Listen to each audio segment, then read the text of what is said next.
Yes, sir. And we are live. I'd like to welcome uh, everyone to Conversations with Brother Asar with the Madhu Institute for the Advancement of Science and Culture.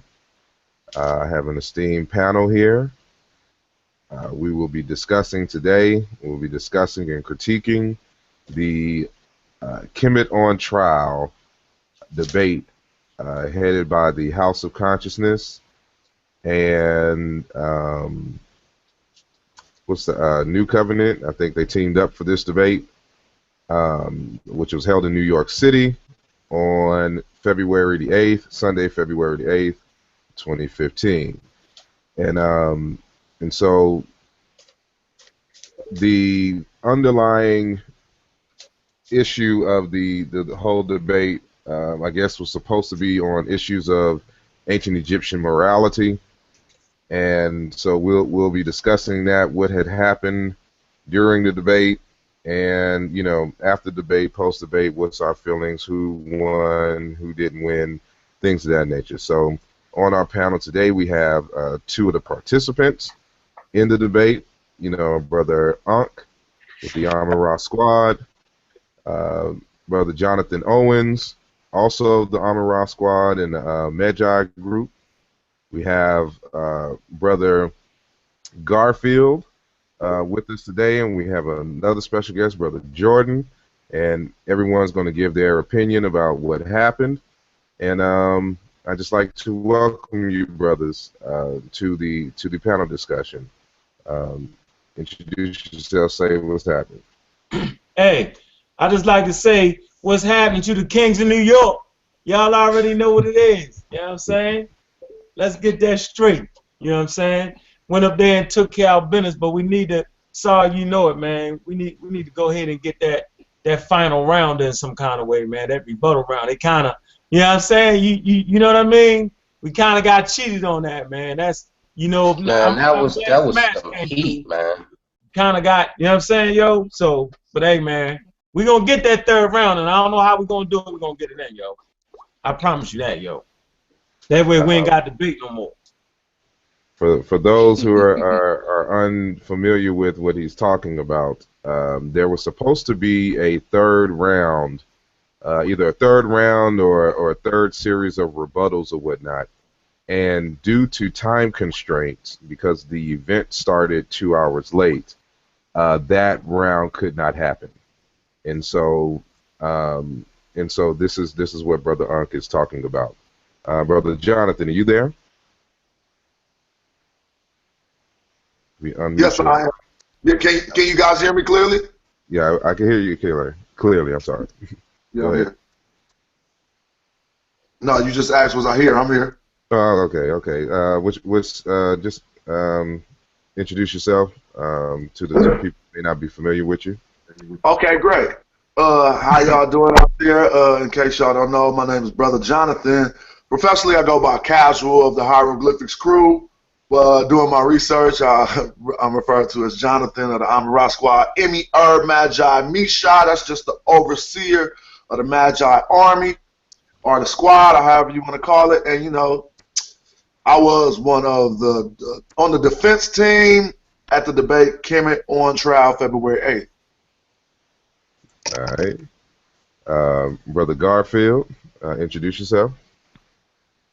Hey, peace, Brother Garfield here, financial specialist and expert Facebook debater. All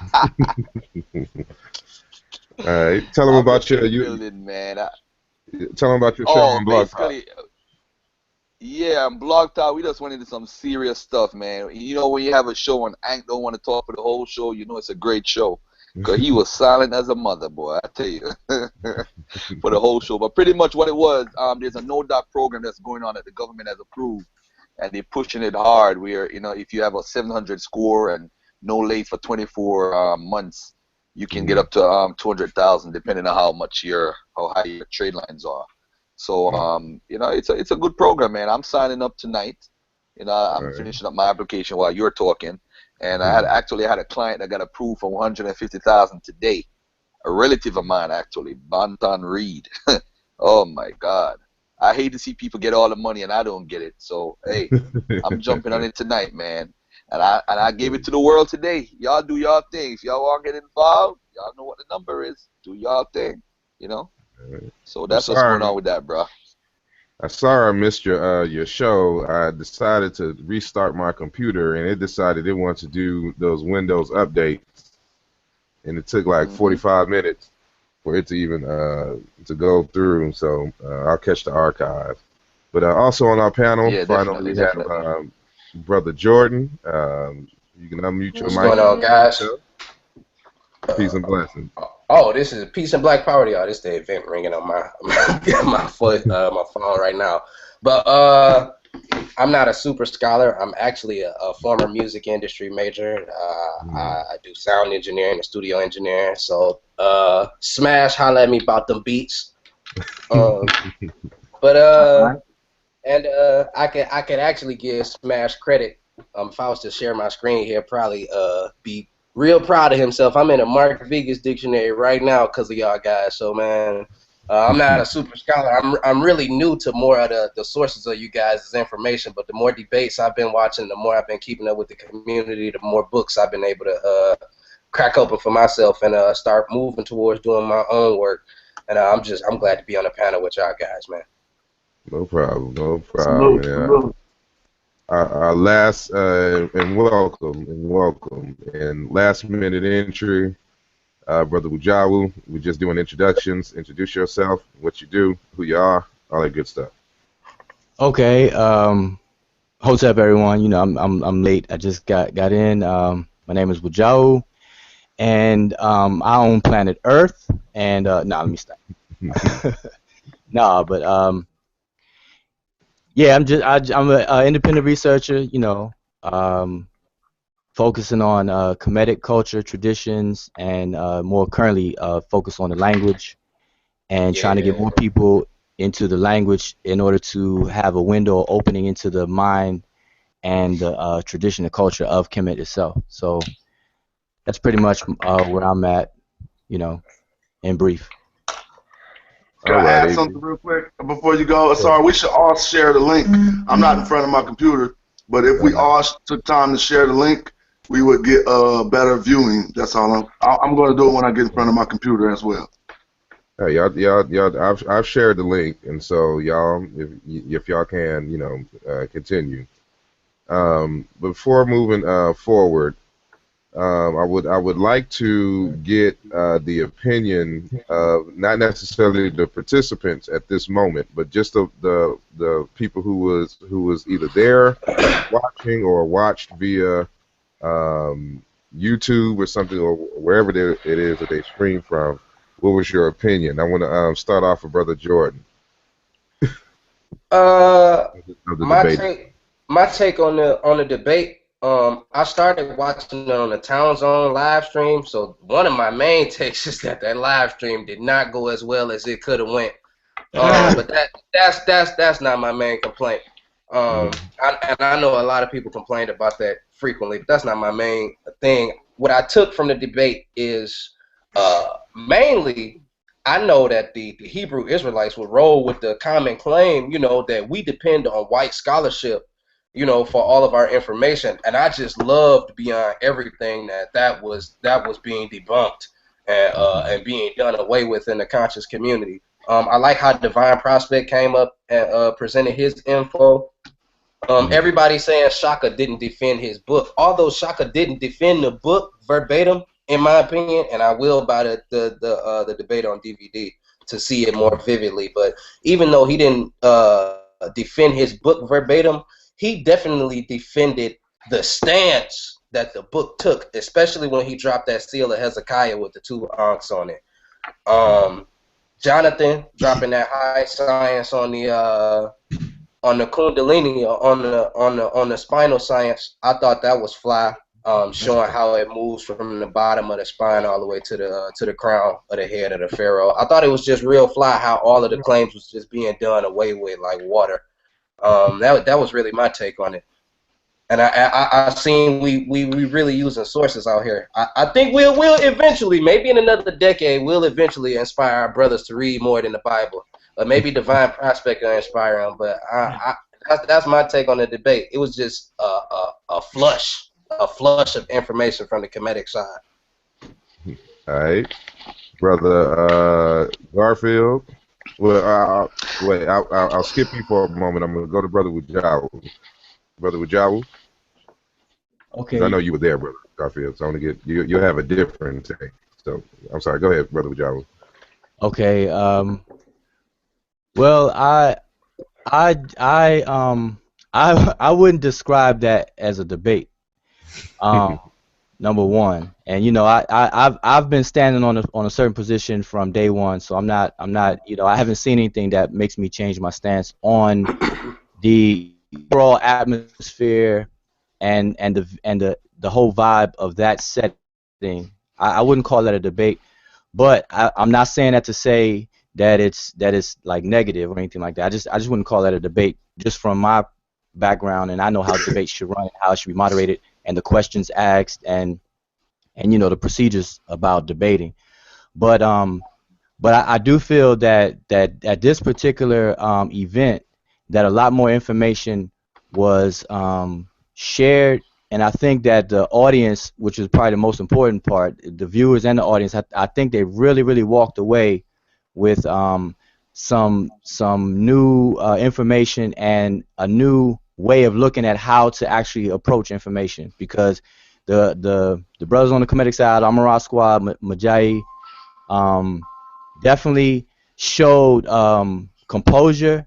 It was more professional on that side than from the Hebrew side, and definitely a display of showing primary Hey, documentation. Michelle, what's up? So I think somebody else's mic is up. Um, so yeah, I think it was very good. I think that it was a very All right, good cool. I got you. teaching session between the brother How Polite. much you want to say you do it? Let Uh, me mute his mic. This is Brother Garfield. oh, Okay, okay, let me okay, call you back. Let me call you back. Let me call you back. Let me call you back. yeah. Garfield Um, trying to get his 200,000 K on the oh yeah, phone. yeah. But That's anyway, go ahead. okay. So yeah, I mean, my take on it. I mean, I don't know how far you want me. I don't want to get long with it unless we want to, start picking different things apart. But overall, Uh-huh. like I said, I wouldn't call it a debate, but the event, I think Mhm. that a lot of people learned. They had the opportunity to learn some things. The unity was there, the energy, especially the emotions, the energy was there, and the overall vibe was definitely good. I think that the in comparison, it was really clear that the comedic side had a lot more professionalism and a lot more scholarship than the Hebrew side, which was doing lot of yelling and interrupting and things like that. And they were really reaching. You could tell that they were operating off of just assumptions, just a real hastily or rushed, opinions about different things. So that's it. As far as who won that particular showdown, I mean, I think you had to be a fool to think that the Hebrews won. So All um, right. you know, that's my Uh, Brother Garfield, unmute your mic. What was your take? Well, my take personally is that the whole thing, when I got there, first of all, I asked Divine Prospect, I said, is there any internet in the building? Because I had my iPad and I had my laptop with me. Mm-hmm. And plus I was on Google Hangouts on my phone. And so I'm trying to charge different things and get everything going and everything. But the thing was, I sat on where GOCC was, all them people, I was sitting in the front row. So that's Mm-hmm. where I was. And I didn't realize that was the Hebrew side. So I had to move from the Hebrew side to go sit on I said, I ain't sitting here with a bunch of these people in these white outfits. I'm good. I'll go somewhere else. So anyway, that was one of the main problems with the whole debate, the time factor. Because a lot of people came in early and the place was almost pretty much full, and it was almost like 1:30 in the afternoon. So I had to sit there for 2 hours and watch GOCC running around trying to get their stuff together. So really, GOC, who was probably responsible for the internet, they caused a lot of problems, man. And then on top of it, their delivery and what they put out to us was garbage. I mean, you guys could be nice all you want. I'm not a part of the squad. I can't be political tonight. You know what I'm saying? I'm telling it like it is. I'm telling it straight up. Their information was garbage. Yes, they brought up some stuff about the books, and it wasn't even important anyway. But Shaka killed them. Shaka murked them. He murked them, period. He did something, as I said before, that nobody else has ever really done, is tying Kemet and Judah and Israel without the Bible. He did that very well. So as far as that section, Shaka took that. It wasn't even an argument. Then you had the intro with the guy that was reading the charges. It was just ridiculous, you know. But my whole thing is the whole rush thing with the debate. That kind of messed up the whole thing with the debate. The time factor. You know, I never got to see you, brother. I never got to see Sanjetti. I was mad. I didn't get to see Ant give his whole thing. I didn't get to see Jonathan do his entire thing. You know what I'm saying? So we kind of lost out. Divine Prospect sounded like an old cassette tape from the 80s when you press fast forward. That's how the brother sound. Come on, man. It's ridiculous. But anyway, I mean, thank God you guys came anyway. The Magi came in and did their thing and kind of cleaned up a lot of the mishaps and so forth. So, you know, thank God for Jonathan and Ang pointing out certain things. But I'm sure I would love to see you guys do a lecture. Like I told Nazi today, I said, I would love to see you guys just sit down and just, you know, make a presentation, and then you make a presentation, and then just do it that way instead of like less of a debate type of atmosphere, you know? That's more of like an educational, trying to teach people type of stuff. But pretty much, you know who won already. There's no doubt. And I guarantee you, you know who won? Whenever you hear somebody say that they want a rematch or they need to get more information out and complaining, you know they lost. And they are all over, oh, Zion Lex didn't get to, I don't know, Zion Lex, I know him personally, I don't think he was going to bring nothing that was going to affect much change. But at the end of the day, if they're complaining about, I didn't do this, you know they kind of lost. They lost. That's the bottom line. But I wish everybody had got the opportunity to put out their information so we could all learn. You know what I'm saying? We could learn from each other. And that was the problem. The organization was just a bad factor. But that's about it. Most definitely. I see Oba was in, but he left for a second. I'm pretty sure he'll chime back in. And so it looks like Brother Unk stepped away from his computer. So I'm going to go to Brother Jonathan. I have some more commentary, but I wasn't trying to be long-winded. No. I was just getting preliminary. At this point, I'm just getting preliminary, a feel for the debate. What was their overall, opinion of the debate? And then after that, after everyone has given that, then we're just going to get into the details of the debate. So, Brother Jonathan, if you're there as a participant, of the debate, as one of the main debaters, what was your overall opinion of what went down that night? I don't know if I have a clear line because it was kind of breaking up when you were talking. Can y'all hear me clear? I can hear you clearly. Yeah. Okay, great.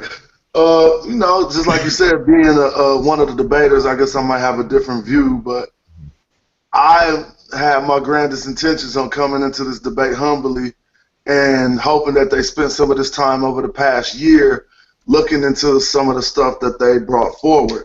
Obviously, I was shocked when I learned to find the parameters of the time frames or what have you.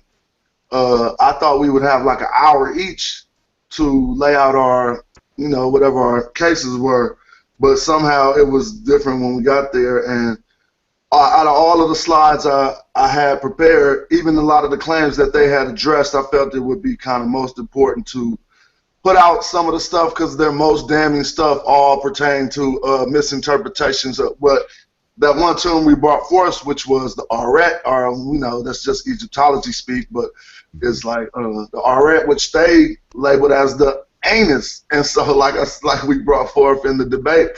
It was very good to clear that up because that's like an umbrella over top of most of their claims when they come to this conclusion that it was some type of sexual deviance going on. And so now we can go back and detail and look over each one of those claims including their most damning one, which they thought was most damning, Pyramid Text 1036. But when we start to get into the knowledge of that, we'll see that everything we put forth at the debate applies. So as far as what I got to do, I felt kind of limited in my ability to speak and present, kind of rushed. But as far as what the Hebrews did, you know what I'm saying, I really expected more of them. I thought that they would have done a little bit more work, and I kind of feel like we was over-prepared for the debate.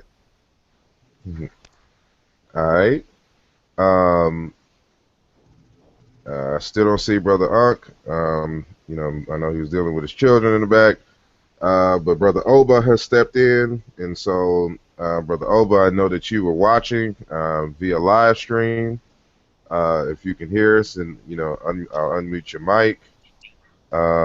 You know, give us your opinion on the debate. Greetings, Hotep. What's up?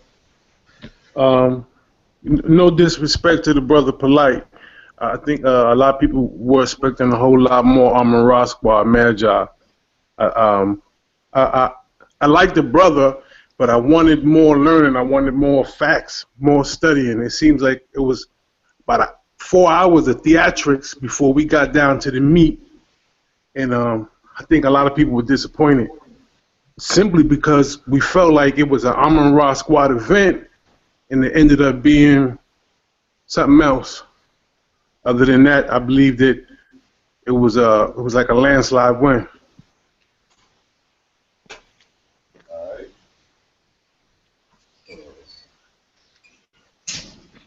My bad.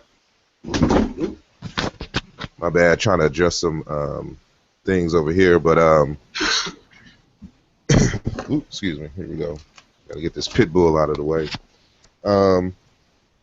So I guess Brother Unk ain't coming through just yet, but I guess we can just round robin for now. I mean, I want to make a announcement to anybody who's watching. If you are watching via the Google Hangouts link, there should be a button at the top of or a link at the top of the screen or whatnot that says question and answer. If you have a question or a question for any one of the panel members, please type your question there. I'll be able to see it, and I will ask them directly for an answer to your question. So again, if you are watching directly from the Google Hangouts link, and it should be, regardless if you're directly on YouTube as well, it should say question. It should say Q&A. Next to the live button, and you hit that, and you can type in any question you would like, and it will show up on my end on this side. So so what would be your critiques? And this just goes to anybody, and anybody can chime in. What would be your critiques of the event itself and the information presented on both sides?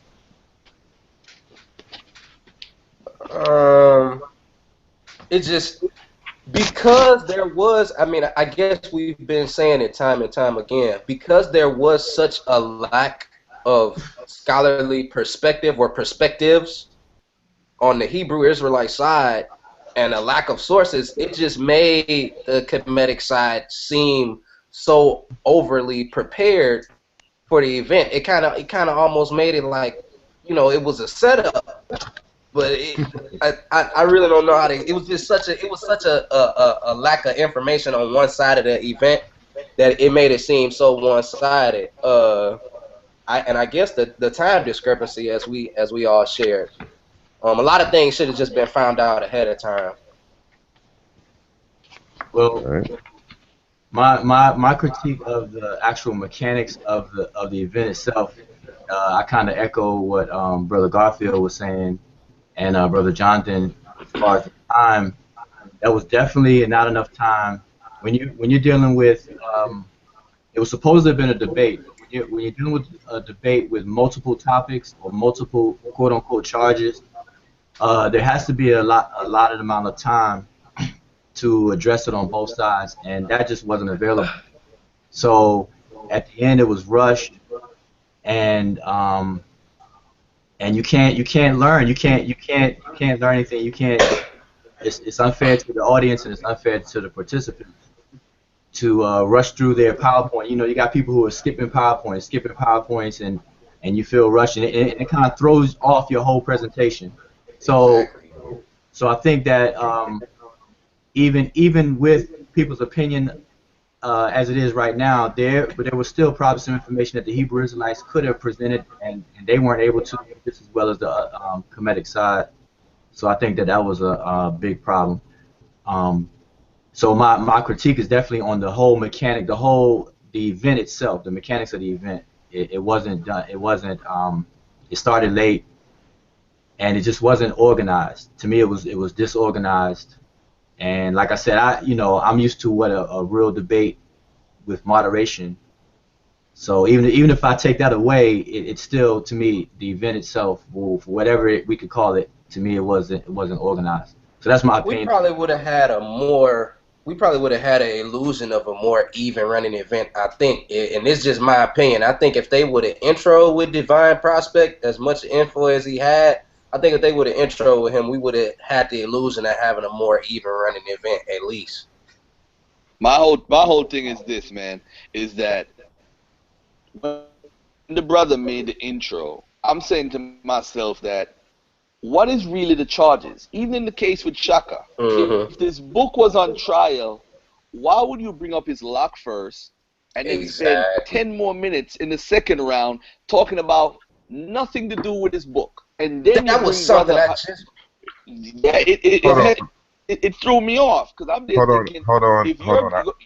Hold on 1 second. I hate to interrupt y'all. Brother Ishmael Bey, if you are listening in the audience, I sent the link to you in your inbox on Facebook. For some reason, we aren't friends, so it may be in your spam box. So if you're listening, look into your spam box. I can't type to you directly, so I had to interrupt and say this publicly. There But you there you go. Yeah, Alrighty. I'm sorry. Continue. But before y'all go, introduce yourself, Brother Ishmael. Peace to the family. Definitely want to salute all of the family. All of you brothers did an excellent job, and just want to give greetings, peace, and greetings to everyone. All right. Peace, peace, peace. yes, brother. Peace. Yes. Hotep. Peace. I'm sorry I interrupted y'all, but go ahead. Whoever was talking last. Yeah, I was saying that the whole thing with what's the agenda, because remember, people in the audience, we don't know what type of dealings or negotiations went on behind the scenes. I even had to ask Ann today, was there a subject matter? I didn't know. I didn't get that feeling. I mean, and it's a shame. That's not even a biased statement, because when the brother came out and said that these are the charges, you got to say these are the charges, man, and say, listen, this is the charge, number one, number two, number three. And then when you're making a case, I made a post today and everybody's mad about it, but if you go to a traffic court or to court period and somebody's a witness, you don't allow hearsay. The person got to come there and testify. So if you're going to put up glyphs, you got to put it up there, because Hebrews can't read glyphs. As a matter of fact, 99.9% of the people in there can't read glyphs. So you're going to say, oh, this says this. So whose word are you taking? So then you complain about white scholars, and then you use Herodotus, who don't even know who the hell a Jew or a Hebrew is. How you going to complain and then use scholarship that contradicts your whole being? He don't know who you are, and you're going to use him against Kemet. That don't make no sense. How a Hebrew going to use Herodotus and he don't know what a Hebrew is? It's a very good point that you make, brother, and to make things even more complicated, it was like this. It was really an attempted setup of Amin Ra Squad as a whole, brother. What happened was they made an agreement that not only were we not able to see any of the charges as they were being given against us, they refused to allow us to use the internet in order to lifetime even defend ourselves. That's the equivalence of walking into a ring handcuffed and just letting somebody tee off on you. And we were so confident we would have everything covered, either on the lifetime or the books that we would bring, or be able to shoot access to information to one another, you know, they had the A side on this fight. If you was looking at how a Mayweather would fight, but now we on the A side, and they're going to be on the B side in any arena that we ever enter again. Well, we had to agree to everything. The other people had to deal with the promotional stuff, so it cut into our money of trying to help one another. You know, we had to come up with creative ways to even try to finance our own trip. So everybody was at an advantage as opposed to Amara Squad walking in there and not even given the equipment to defend ourselves against blind charges. He's so right. I mean, he couldn't have said that. He said that like a great lawyer. You know what I'm saying? What I'm trying to say is when you see we out here, well, let's just keep it 100 and let's just get to the meat and bones. I know everybody's seen that one video where Nazi made some condescending remarks or disparaging remarks about the Magi coming and doing this for small wages, or he said something to that regard, which is all really kind of like behind the scenes information. But he really we kind of made an agreement to all accept one thing across the board, the Hebrew side and that side, and he had some situation that sort of protruded what he needed or what have you, and so he you know, it worked out for him. But yeah, he got in the public and used that like as if in a bad way. Well, anyway, speaking of what Brother Ish has done, I knew I could make that concession, one, because I knew we had that monetary concession that what I would receive, because one, I knew we could gain the support of the people,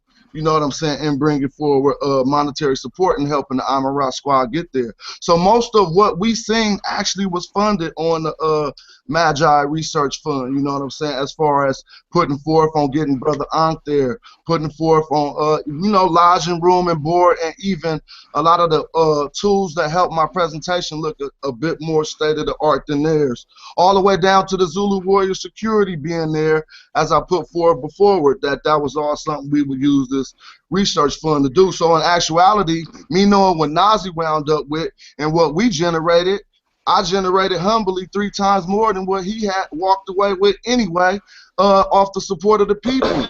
So really, in knowing business and knowing what we're doing, that's not in the future, that's not a good move for any of us to make, to try to disclose things like that. And furthermore, all you're doing is showing your lack of business prowess and etiquette and everything else. Can I add to that real quick? But go right ahead. What I wanted to say, added to that, I know from your perspective, it would be, you know, the actual people involved in the debate, you know, exposing monetary information. From my perspective as an observer, I paid for the live stream, and when I seen it go up on YouTube, and you know, it got around the time where I think Polite was asking for like $50 donations. So many people had so much to say, and I just want to say this to the YouTube family or to the Watcher family, as a part of y'all. Half of y'all waited until Sinetta threw the stream on YouTube to watch. Y'all didn't pay for the live stream. So for y'all to be complaining about business out there, y'all don't donate, y'all don't support, y'all don't do nothing, that's terrible. And that shows you don't support a dollar circulating in the black community, so that we can really get a sense of currency and political stature or status. It's backwards and a contradiction. I can say something to their defense. Being at the event, and I mean, honestly, that happened. My wife purchased the stream, and same thing happened. It wound up on YouTube, but whatever. This is in the defense of the business, not to go too deep into what happened, but they had complications. They had complications with those feeds that people had paid for, and the only way that people who did pay could have witnessed the rest of the debate as a last minute troubleshooting. They had to find a way to get the stream to people who had paid for the event. So it was really the people who had paid for the event who received the email about the YouTube. And some of them were the ones who shared it with the public and made it open and free. It would have really still been only disclosed to those people who received it via email as a concession when the other streams fell off. So that's all I can say. I mean, as far as that's concerned, because I was just a participant in the debate, but I did get to witness some stuff that I could say in the brother Sinetta and Polite's defense. All right, hold on one second. We have a question from the question and answer app. This is from Samo Damo.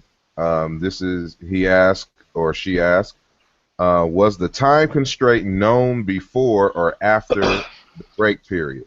I know it was stated the vendors needed the money, but 30 vendors versus time constraint. Being there, I don't think it had anything to do with the vendors. As we stated earlier, as Brother Jonathan just stated, there was technical difficulties on two fronts. One dealing with the live stream, and then one dealing with the projector to project the presentations. And because of those two things going on at the same time, the event was delayed up to 2 hours.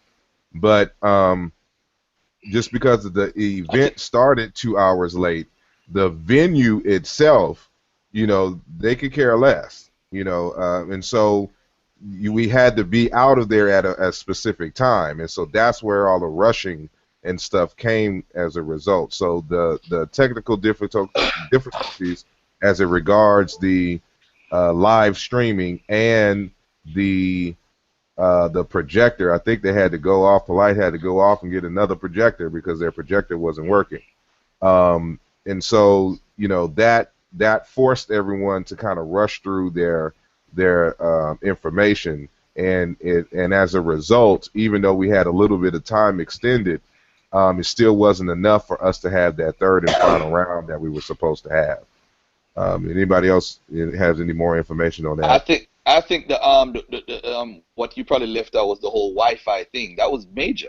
The Wi-Fi thing, the fact that I believe whichever camp was responsible for the Wi-Fi, that was a problem, because if you don't have no internet, nothing can happen.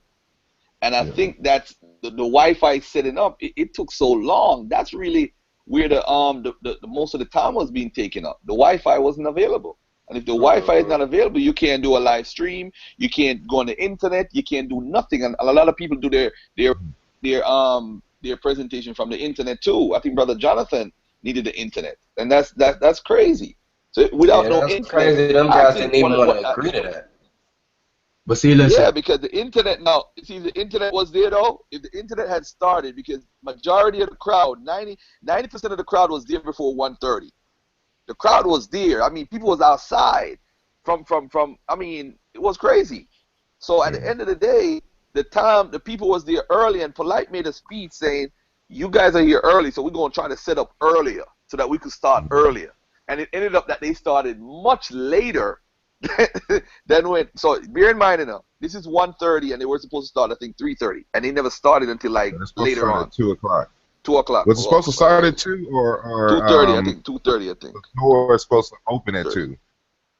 I don't remember. I don't know. All I know, it was full. But see, that kind of thing, to me, that's the kind of work that I've done professionally for years. Audio visual person, that was me, and just knowing what I know and doing what I do, or I used to do, that's something. Those type of things shouldn't happen, especially at an event like that, especially where people are paying, and that people are paying at the door, and people are paying online and things like that. That's something that you go through a dry run beforehand. You troubleshoot things, you check things out prior to, you go through a rehearsal. Even if you can't get inside the venue itself, or as far as the equipment itself, things should have been.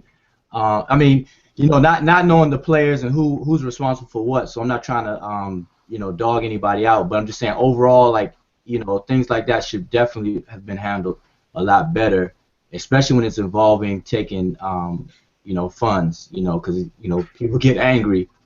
And we saw what happened. Things were rushed, and people will complain, and so on and so forth. So we gotta do better. I guess I'm just saying, as far as that goes. Black African Power family. Can I add something to that real fast? Go ahead. Hey, we've been waiting on you for 2 hours. Brother Ish, what's good, brother? Peace, brother. How you doing, King? Hey, look, let me tell you something, man. The ancestors were strong. And let me tell you why. The Hebrews tried everything in their power. The internet wasn't there because the Hebrews didn't want the Kemetic side to have access to the internet. Right? That was first off, right? They was in charge of all that. Okay? So from the start, in their attempt, right, to stop our side from having access to the foolishness they was going to bring, right, they banned the internet, forgetting that you need the internet, you know what I'm saying, to live stream. The most ridiculous thing ever. It was almost like Yahweh hardened their heart or something crazy like that. All right? So in their attempt, right, to cut the rounds, stop, and look, the timekeeper was a Hebrew Israelite.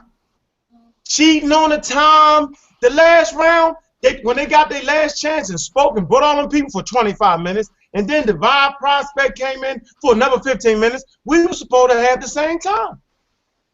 So at the end of the day, they did all they could do, right, and still lost that, right, because the information was too well put together and documented. The funny part is, the real documentation, only one person really got to put 75% of this presentation in, and that was Smash. I got to put 25% in. Asar ran off the damn mic, right? And Sinjetti never got a chance. Imagine how that would have went, right? Thank goodness for Shaka, he got a chance, but only Shaka used, be honest with you, he used Raw Squad material, Asar Hotep material, Sinjetti material, and some of his research. So we was always in the building at all times. But it was funny how they killed themselves. They just ran into each other. They made a mockery of themselves, and it was just crazy. I just wanted to make sure I say that. They had everything going in their favor. Power Ranger outfits, the whole 9 yards. One thing particularly that was sad about it to me was the fact that they went through all of that hell just to show that, for instance, they got good, you know what I'm saying, scholarly, you know, some scholarly good, some good scholarly habits. But then they turn around and throw it in the trash. Like when Awana Sapp went up there and defined, you know, what the lock meant. Mind you, Shaka done already went through on a live stream. He said, you know, that my lock means it's a sign of youth. For him to go up there and say that and be like, so you a child tonight. You know, it's like you turned around and turned that information into a joke. And the whole point of having this platform and this forum so we could bring some decorum and some respect and some higher respect level to our scholarship. So for him to do that, it's like you taking this for granted, man. Yeah, the first sign. That was something consistently that was first sign. Oh, I'm sorry. Go ahead, sir. Go ahead, sir.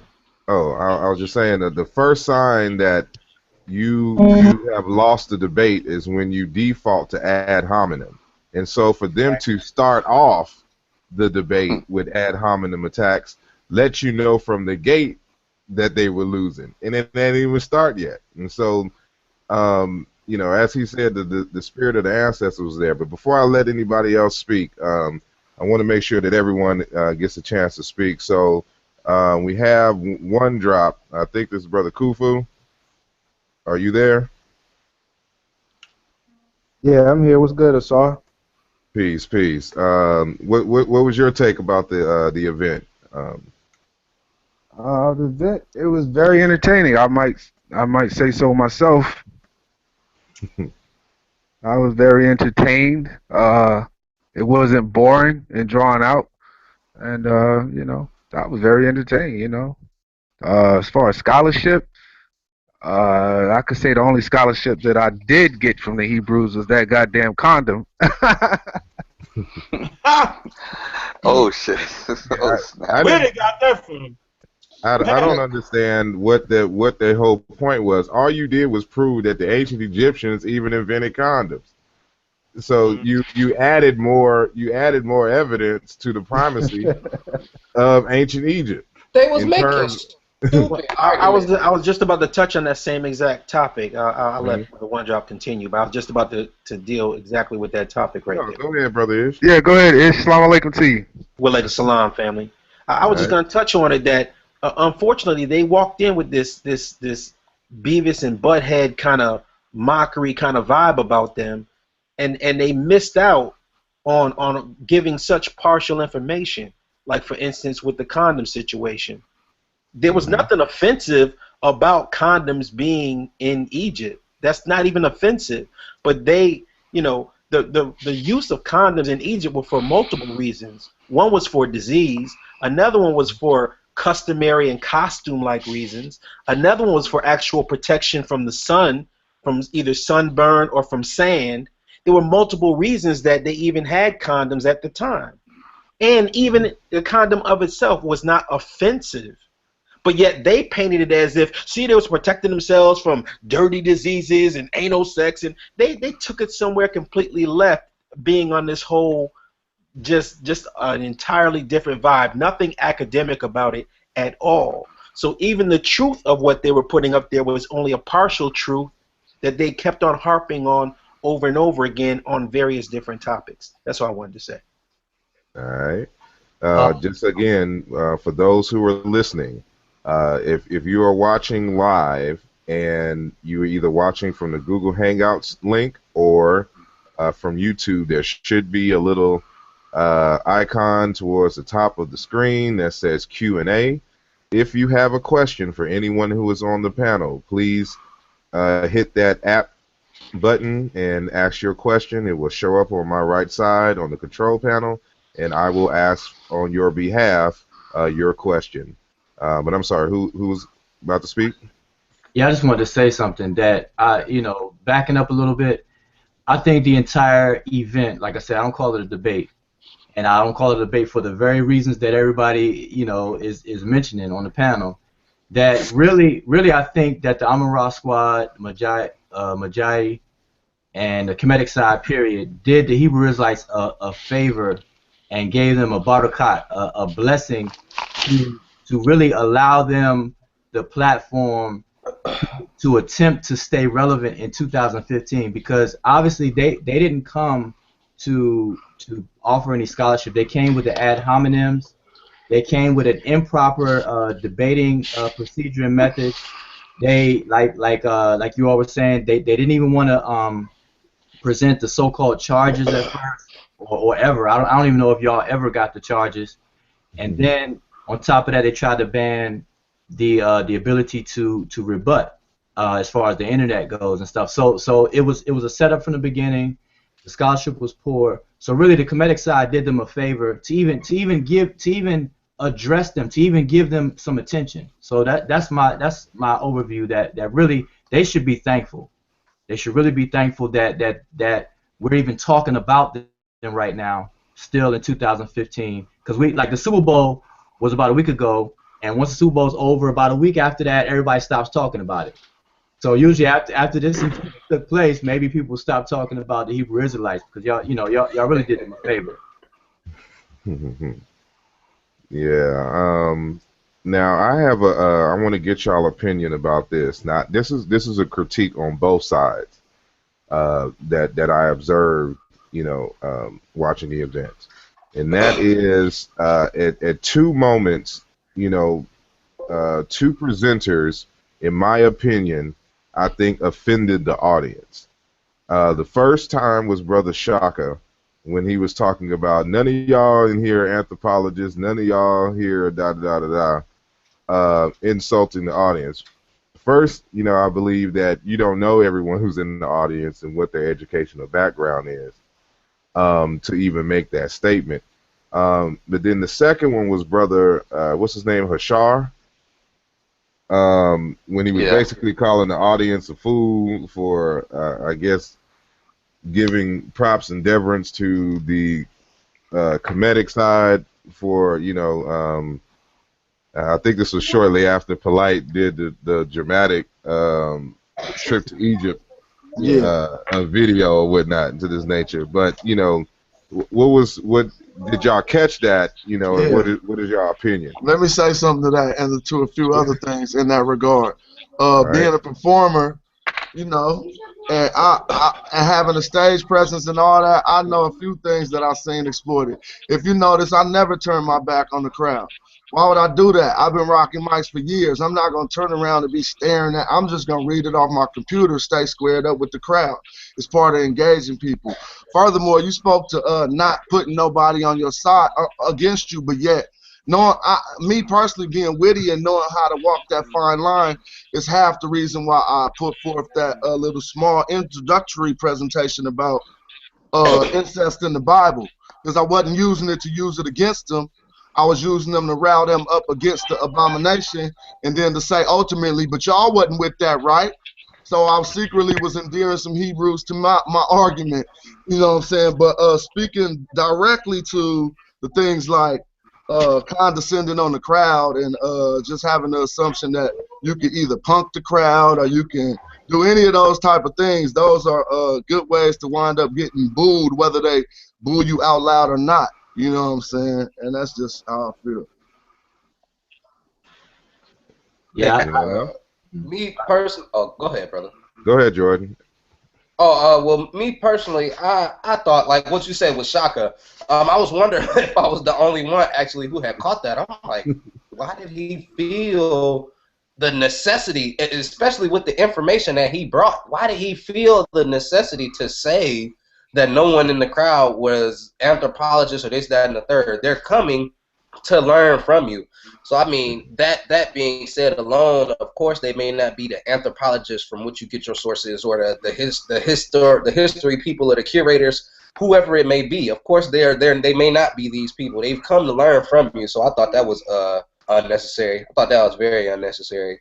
The way Hashar stood like where the projector was projecting and was just like, ask them ends about disease, and I thought that was crazy. It was a lot of, you know, coonery, I guess, as we would commonly call it, going on.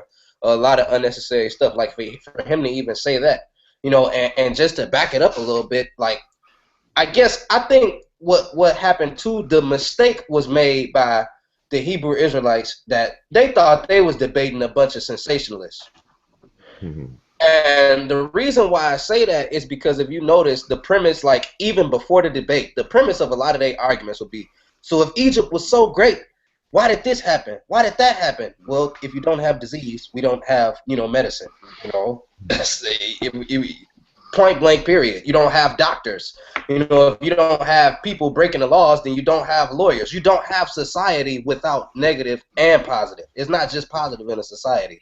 And I think because they thought they was debating sensationalists, it turned a lot of stuff, you know, just it wasn't all that great. Things could have been a little more classy, you know what I'm saying? And like you said, the offending of the crowd didn't have to happen. People being made to feel like they're fools after they paid to come see you, they just put money in your pocket. You call them a fool? Come on. Can I say something right quick? Go ahead, brother. I think dealing with New York City, that's typical. That's the way Israelites talk to anybody when they're standing on the street corner, and they got that's normal. And Shaka is from Harlem, and I think Shaka is trying to step it up, beef it up a little bit. So he's pretty much doing what he sees everybody else does. Because Sarnetta would turn around and talk crap to the crowd too. So I think that's pretty much New York City. I'm gonna talk how I talk. You know, that's what we see from that. My opinion. And also further that, I think a lot of what we do within this community itself is on the job training. There were some of the things that I was trying to impart to Brother Tahuti of mistakes that he was making with Brother Dr. Wesley for when he had to face up with Brother Dr. Ali Muhammad. You know, so when he had come to me about some of the things to do, I was just trying to give him some tips from formal, you know, debate or public speaking, and the things that he was applying. I think it was a better presentation of the information that he wanted to share with the people. So a lot of times pressure busts pipes. So when we're nervous, we get hype, you know, and we express that in different ways. And that's what you see sometimes in these debate forums. A lot of times when you have a whole room full of people react differently. And Jonathan's an MC. He understands the whole vibe of how to read the crowd, the things to do and the things not to do. But in our community overall, it's on-the-job training. I'm positive that a brother as bright as Shaka will look at himself and then correct certain things that he could say, man, I could have did that better, because that's what Tahuti had to do. I could have did this better. I didn't deliver that right. Help me with this or help me with that. As Amon-Ra Squad as a whole, if I'm lacking something, I can go to and study what I saw Imhotep is writing to say, let me get better on my writing on this. Or I can go to Ankh to say, how should I approach this? Or Jonathan, how should I approach that? We are a built-in self-mechanism of training and elevating one another. Other people don't have that environment and that culture to pull for one another consistently. So they're pulling from themselves, looking at themselves. I can see the difference of how Sarnetta himself gives the information than he used 2 years ago. So it's really just on-the-job training, and sometimes when people are under pressure, they react a certain way. That's a Exactly. real statement. Now, when I had a more recent discussion with Brother Israel Doctrine, um, you know, one of the things, and also on the Talk with the Titans forum, one of the things that I mentioned was that, we have to understand that a lot of people, the vast majority of the people who are involved in these big debates, in terms of the Sonnetter platform, are not individuals who went through college to get their information. They're individuals who came directly not gonna say directly off the streets, but some came directly off the streets in the case of like Polite and others like that. And then some may have not necessarily come off the streets, but they didn't go to school for this type of information and are not scholars in their field. And so, it's a difference in the way that they present and the way they feel they have to present, because they're coming from an environment where that's how you relay information. And I said that this always hurts. This is what gives the impression, of course, that these debates are fundamentally worthless, as I hear some other people articulate. And because they don't know the decorum that it's supposed to have, in a debate, or what the rules are. This is why the Hebrew Israelites, didn't know about the charges and all this other kind of stuff, because none of them have come directly from, I ain't gonna say none of them, the vast majority of them have not come directly from a scholastic background. And so, when you're trying to articulate, protocol, methodology, epistemology, things of this nature, to a lot of these individuals coming from that camp, then it seems foreign to them, and the only thing that they can relay to you is, or their only defense is, well, that's the white man stuff. And we saw that time and time again throughout the debate, in terms of the quote unquote white sources, as people would say. And so I'm seeing here quickly, brother, I assume Lion Blyden says arrows up, and this is in the Q&A app. Arrows up, great event, clear win. ... Asar versus Divine. That would be an interesting and scholarly debate. Oh man. Can I add something? Can I say something real fast, please? Go ahead. This is what I'm not appreciating, right? You had people going to Egypt. You had people contacting authors of books that made claims off of misinformation, getting email correspondence with actual scholars in the field. You got you just got people with hours of research and chronology. You got a research team, man. You got scholarly academic. You got street scholar. That's what I call myself. Ain't had no formal training, right? But learned from the peers around me. You had just hours and hours and hours of work. You know what I'm saying? And just for them to think that they was going to be able to just run through that building like that with that foolery, you know what I'm saying? It's insulting. And for the record, Divine is not a scholar. You wouldn't even put him up against Asar. Asar ain't built for Divine. I'll smack Divine around. Divine ain't built for Ishmael Law. Divine ain't built for Sinjetti. Divine ain't built for Smash Rockwell. You know what I'm saying? I'm supposed to beat him up. See, this is what they're not understanding. The squad that we got is really designed to deal with white academia. I've been saying this 100 times. It wasn't designed to smack around a group of people who just believe in a book. That wasn't the reason for the development of the squad. It might have started with me cussing people out, right? Smash did catch him flipping on that glyph, broad daylight. I was like, golly. But Divine couldn't get that glyph together. I said, oh, God. The metadata at the university ain't helping you too good right now. Oh God. He said, And "Oh, that you was don't a know how to read basic. this one." That He was was a like, "You don't know how to." basic glyph. That was like that wasn't even like one of the hard rare glyphs. Like these were basic.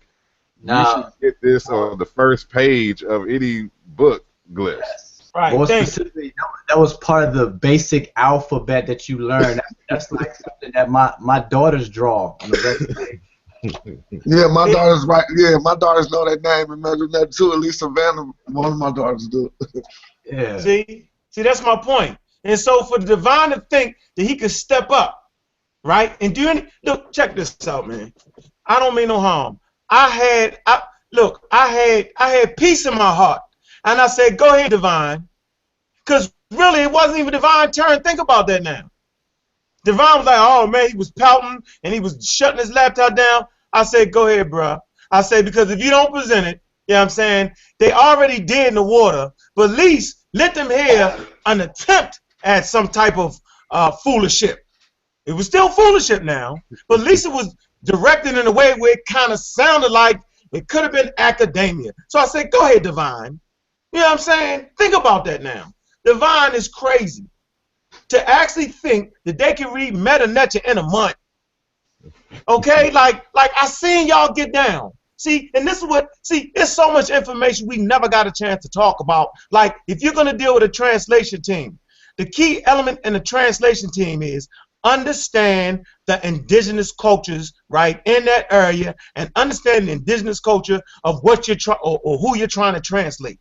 This is paramount in understanding translation. That's why the European has always failed in their translations at the end of the day, because they're not tied to the living tradition and they're not tied to the actual culture. They do not understand. No Jewish person will try to attempt to translate anything, right? Their translating team is fluent in understanding Jewish or Hebrew culture. That's a must. Okay, so for a Hebrew guy who never even studied African culture to just jump out of nowhere and translate, it's buffoonery. And it's really disrespect to the work that the brothers and sisters on the squad actually put in. I just want to put that out there.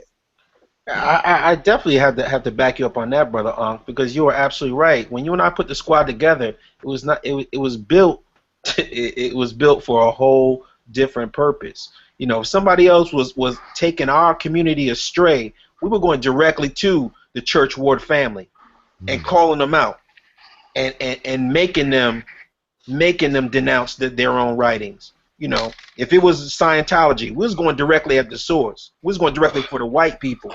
And the same thing, there was a whole, you know, people were ignoring Egyptian history from a West African perspective.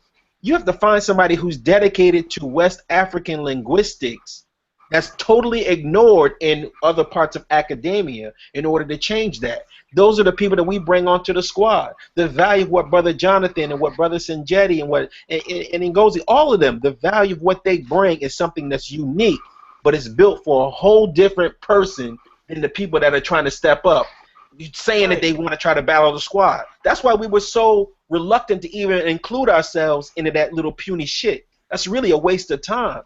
But if you really want to shut down, then you know who to call. Other than that, we are really built for an entirely different arena.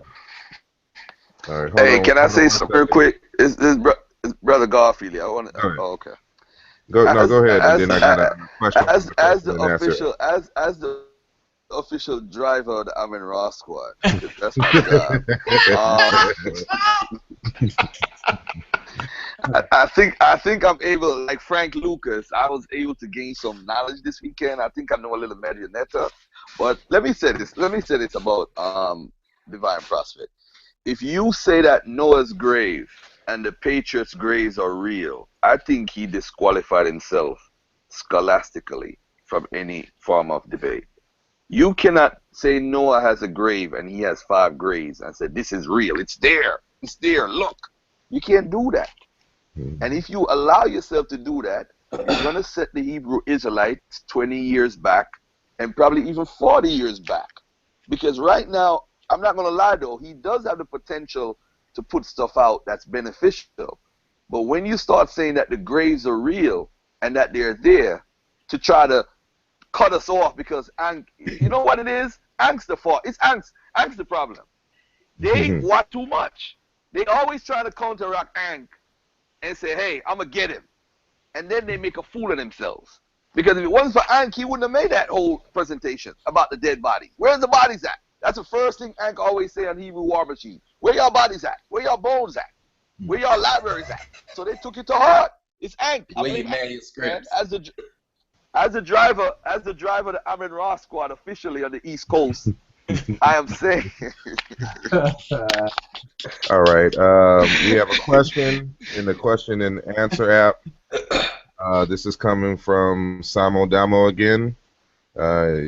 He asked, or she asked, I'm not sure if the gender, but for the Kemetic community as a whole, for all the students of the knowledge who have gotten a spark or a confirmation we are on the right track, are there more collective efforts in the minds to further feed the movement? And he addresses this, I guess, to the whole panel, but I'm not sure exactly what that last part means. So if you can, retype it and put it in, we'll try to address it now. It's going to be a slight time delay by the time I say this and by the time you hear it, but, type it in anyway. I'm trying to get some more clarity on exactly what you mean in that latter part.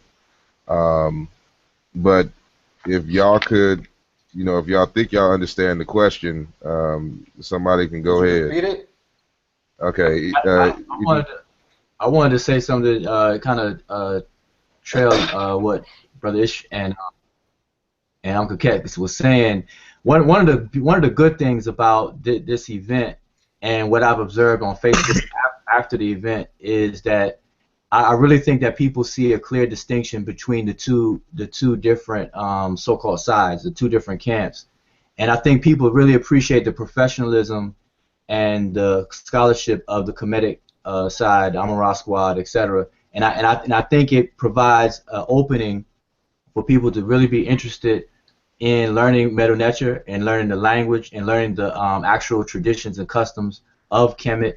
So it kind of goes with the brother's question. I think the event has opened the door. It allowed people to see that, hey, we do have some brothers and people that do understand, that do and have the confidence to deliver it, and so on and so forth. So I think this is an opportunity for all of us to start teaching. That's why on Facebook I've been posting all day. Let's educate and teach now, because I think the more people are open to it right now.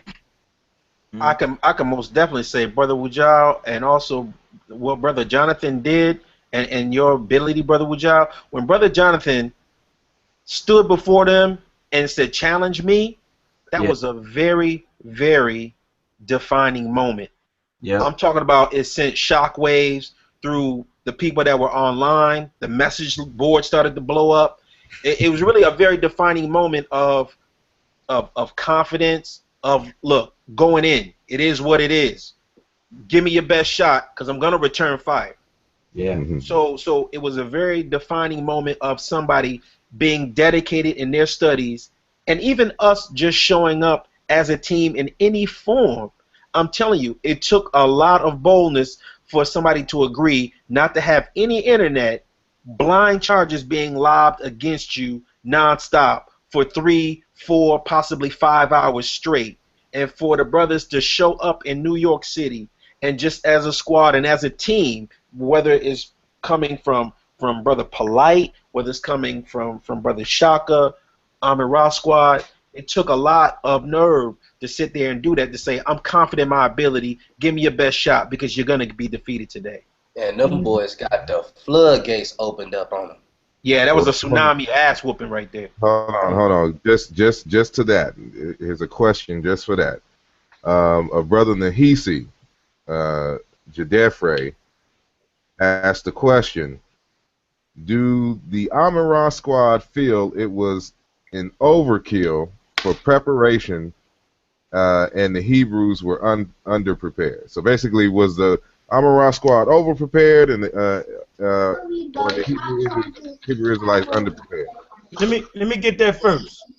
We came in the spirit Theophile Banger and she ganked the D-Ops. Let's get this straight, right? Let me rewind for a minute, right? Here's the truth. The only person that was actually, when the squad started, me and Ish was looking at each other saying, you know what?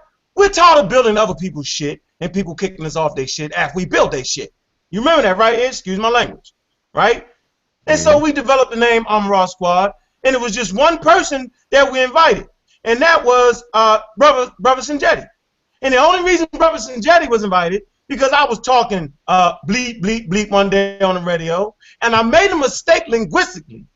And this brother dug in my ass. I promise you. And I was like, whoa. For the first time, somebody had got me, and I had to concede. And if you can't beat him, you better join him. Next person up, right, was Brother Saul. He come in, I'm talking, and he frees me. I'm like, whoa. You know what I'm saying? So the only way to really get on the squad is by fire and test information. Then you get John for Smash Rock. Now, John has been calling the show since the Nicky Love and updates. And one day he just decided to open his mic and start going in. It was no way the brothers and sisters that came on the squad, they couldn't be denied. They forged their way in. It's not we're going to pick you. The only people that we tried to pick was the young brothers, right? And the young brothers always fall to the damn wayside, and I don't know why. I don't know why they do that. I do not know why. Because they're not necessarily ready for the level of information. That their maturity level for the information, they just can't handle it, right? But I'm telling you this, right? The only way to get on the squad is to forge your way in. You know what I'm saying? And it's very, very interesting, man. But was we prepared? Come on, man. Just that homework we've been doing. And you want to know why? They was wondering why is Brother Unk so confident? Because I had seen everybody's homework. I seen the vigor. I seen the study. Over prepared, we was making sure that we had represented Kemet for real. And be honest with you, we didn't get a chance to do that. I promise you this. No one seen Brother Asar's work. No one seen Brother Sinjetti's work. And they only seen 25% of my work. And they only seen 75% of Smash Rockwell's work. And they didn't even hear from Ishmael Law. Didn't hear Ngozi. So be honest with you, dog. Check this out, man. Being prepared is a goddamn understatement. We was born for this moment right here. And I promise you that. If y'all think that was something, y'all ain't seen nothing yet, bruh. Next time we put on the damn event, the live stream gonna be crystal clear. The information, we're gonna take you back to the days of Dr. Ben, Shiganti Diaz, Theophile Banger. All those guys that the pseudoisms, right, had kind of swept their work to the side. And I ain't gonna start naming the super pseudos amongst us. I ain't gonna do them elders like that. But I promise you, yo, we have brought the wise old elders back. I really do wish that we would have an opportunity to be, you know, to go to Oxford or somewhere. I really and truly do.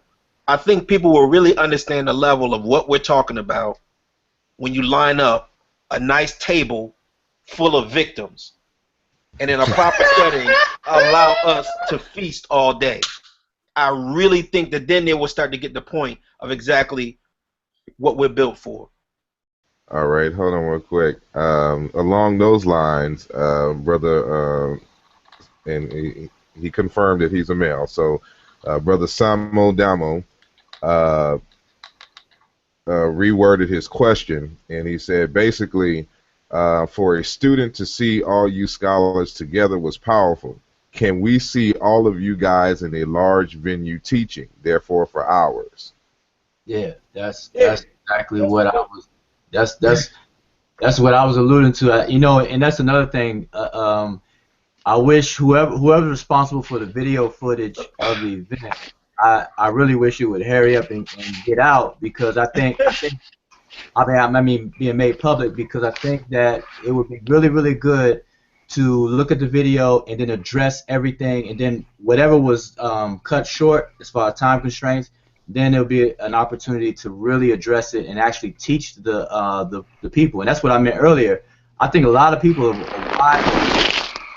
wide open, and they're hungry. They're hungry for Hold on one sec. Maybe Brother Garfield. Oh, yeah. I was just saying. I think that on my observation, a lot of people are hungry and thirsty for the information now. A lot of people who were skeptical and they were sitting on the sidelines trying to see, if the Amara squad could hold up to it, and because you have a lot of propaganda prior to the event, so some people were just wanted to see what the outcome was going to be. But overall, I think a lot of people are hungry for the information. So once the video footage is released or made public, then address everything point by point and give a presentation, or maybe do something to address it, whether in writing or video presentation, where everybody can really get it off. Where Uncle Keck, you can present all the information, Jonathan, present all the information in a smooth fashion, Osar Motep, Sanjetti, everybody. I think that would be monumental, and I think that's what the people need. I think that's what. What's that? Somebody else is about to say something. I know that it's an advantage as far as for Armored Raw Squad as a whole, for us to be able to put our seal on an actual event. It's going to be something that I think that our supporters are used to. I think they're used to being able to find a good body of knowledge when they go on Facebook and understand that it's not going to be a whole bunch of spam up there, that we try to keep the bullshit down to a minimum as far as the information being fed to the people when they call into the show. We like to keep it lively because knowledge can be boring as hell. So we do try to keep it lively, and express it the way that we do. But we also try to make sure you get a good body of knowledge and information. I think for us, we're already focusing on getting our own media team tight. The promotions. I think y'all really like the animations and the creativity that we're all trying to express and give to you. The books that are coming out. The shows that you get, the guests that we have coming in. I think y'all worthy. Y'all queens and kings, so we try to treat y'all like that. But for y'all to come to a venue that we want to offer, we want to make sure y'all getting good pay-per-view, that it comes with a package that's going to have a DVD already being sent out to you. After the event is already there, you're getting a nice quality DVD being mailed to your home, so that you're getting a couple. Yeah, it's going to be like $30 instead of the $20, but you're going to get a nice quality live feed as well as a nice DVD being sent directly to you for your studies. For me personally, I like to hand out footnotes to the crowd while I'm speaking so that you can read along with me, so that you can go home with these footnotes in your hand. Yeah. So that's the way that we like to do our thing. We're the A side, and that's what y'all worthy of, and that's what we're trying to deliver to you. Yeah. Hold on, real quick. Hold on. Speaking on,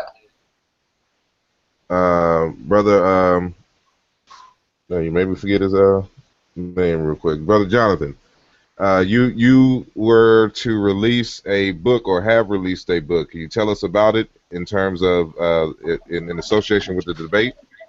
Oh yeah, definitely. Well, a lot of the information first that I've been dying to talk about was scheduled to be put forth in my book, Magi, a handbook for the conscious community, February 8th. Right now, I actually do have a link to a format that I don't want to distribute it in, but I've been dealing with, and just to put forward, if anybody else trying to do self-publishing, I tell them not to use blurb, because I've been having, it's very problematic. They like corrupting my book, and so I'm working with their customer support to bring things back. But at least it's preserved in the ebook format right now. But I don't want to do that just because of their complications. I don't want that book to be available digitally, and so I'm getting things fixed up right now to get it out to people ASAP. But yes, ma'am. Hey, I'm gonna message you on that, because I'm in the middle of publishing the book too. So I'm hooked up with somebody else. Maybe we could work something out. Definitely. Actually, yeah, we'll talk about that. But Asar already took care of me, actually, and the people you recommended, Asar, they said they could have me done almost by the end of the week, so I ain't even really tripping, and I appreciate that. But but like I said, Magi, the brunt of the work, a lot of it is public and free anyway, but the majority of it is this new information I brought forth in the last year, or I'm attempting to bring forth in the last year, pertaining to a lot of the sexual claims of sexual deviance in Kemet. And it took me reading all of the source material of the majority of the people who put forth these claims, and it let me learn a lot of new information, basically, pertaining to how these things came into fruition, how these claims came into fruition. And now we can even pinpoint the place where some European rights took this information and misconstrued it and went off into their own little sexual deviances, thinking that they had the science, but they had it wrong because they had the area of the body right, but you know what I'm saying? They was thinking about something else. And so they developed all kind of things that was real pseudo and get forecast back on Egyptology, but I mean on Kemetology or on Kemet. But now we get to actually clearing up a lot of those things. And like I said, whenever they're ready to deal with their most damning text, it was brought forward, which is pyramid text, 1036. I deal with it in the book. But it was really what we would have learned at the debate is that this is one of 2,000 new pyramid texts that was brought forward in 1977 by the French School of Egyptology by a man named Jean Leconte, or whatever. And what he did, yeah, exactly. And what he did was Lecline or whatever. I'm not, you know. But what he did was opened up a new chamber in Pepi the First pyramid and found 2,000 new texts. So anyone, first, if you don't have this work, if you got any of the prior pyramid texts, you don't even have access to this, to a primary of it or any accounts of it, because it's not in Kurt Self's work and it's not in a lot of other people's work. When we scrutinize what he put forward about the text that they thought was homosexual, he even had the underlying premise correct, but he did not know how to translate it in the way that that I brought forth in my book, and it's basically about the procreative powers. And I got all the other scholars saying they know that it's about that, but they don't see why it's relayed in the way that they thought it was relayed. And so he said it was a disorder in pyramid text 1036, which would cause Heru and Sutek to have these certain relations. But now that we know what these key terms are, it's actually Sutek being able to bring forth the or to use or to be able to bring forth the offspring of Heru, and vice versa. Heru would in this confusion would be able to bring forth the offspring of Sutek by their creative powers being switched. So in their lame interpretation, which says something like the phallus of the mutut of Sutek, or the seed of Sutek travels to the aret of Heru, they thought that was the semen of Sutek traveling to the anus of Heru. Excuse my language. This is just how they got it in all their interpretations. You see what I'm saying? And so when we look at it the way that we can see now clearly that the procreative powers are the seed attached to the aret, which we know actually is also the area in the Kundalini, the root chakra is your, we talked all about it at debate, all about the semen emissions and everything else, so I don't think I have to reiterate that. But yeah, that's all contained in the book, and it's my latest research. Yeah, and yeah, you see that. I mean, a couple brothers that was at the debate, man, what they said was, after your explanation, it was almost like you was talking to a bunch of second graders that had challenged a person with a doctorate degree. You feel me? And I think the crowning moment for me at the debate was when my main teacher, James Smalls, right, came up to me and said, boy, y'all some bad motherfuckers. You know what I'm saying? Like that kind of like, that's the crowning moment for me.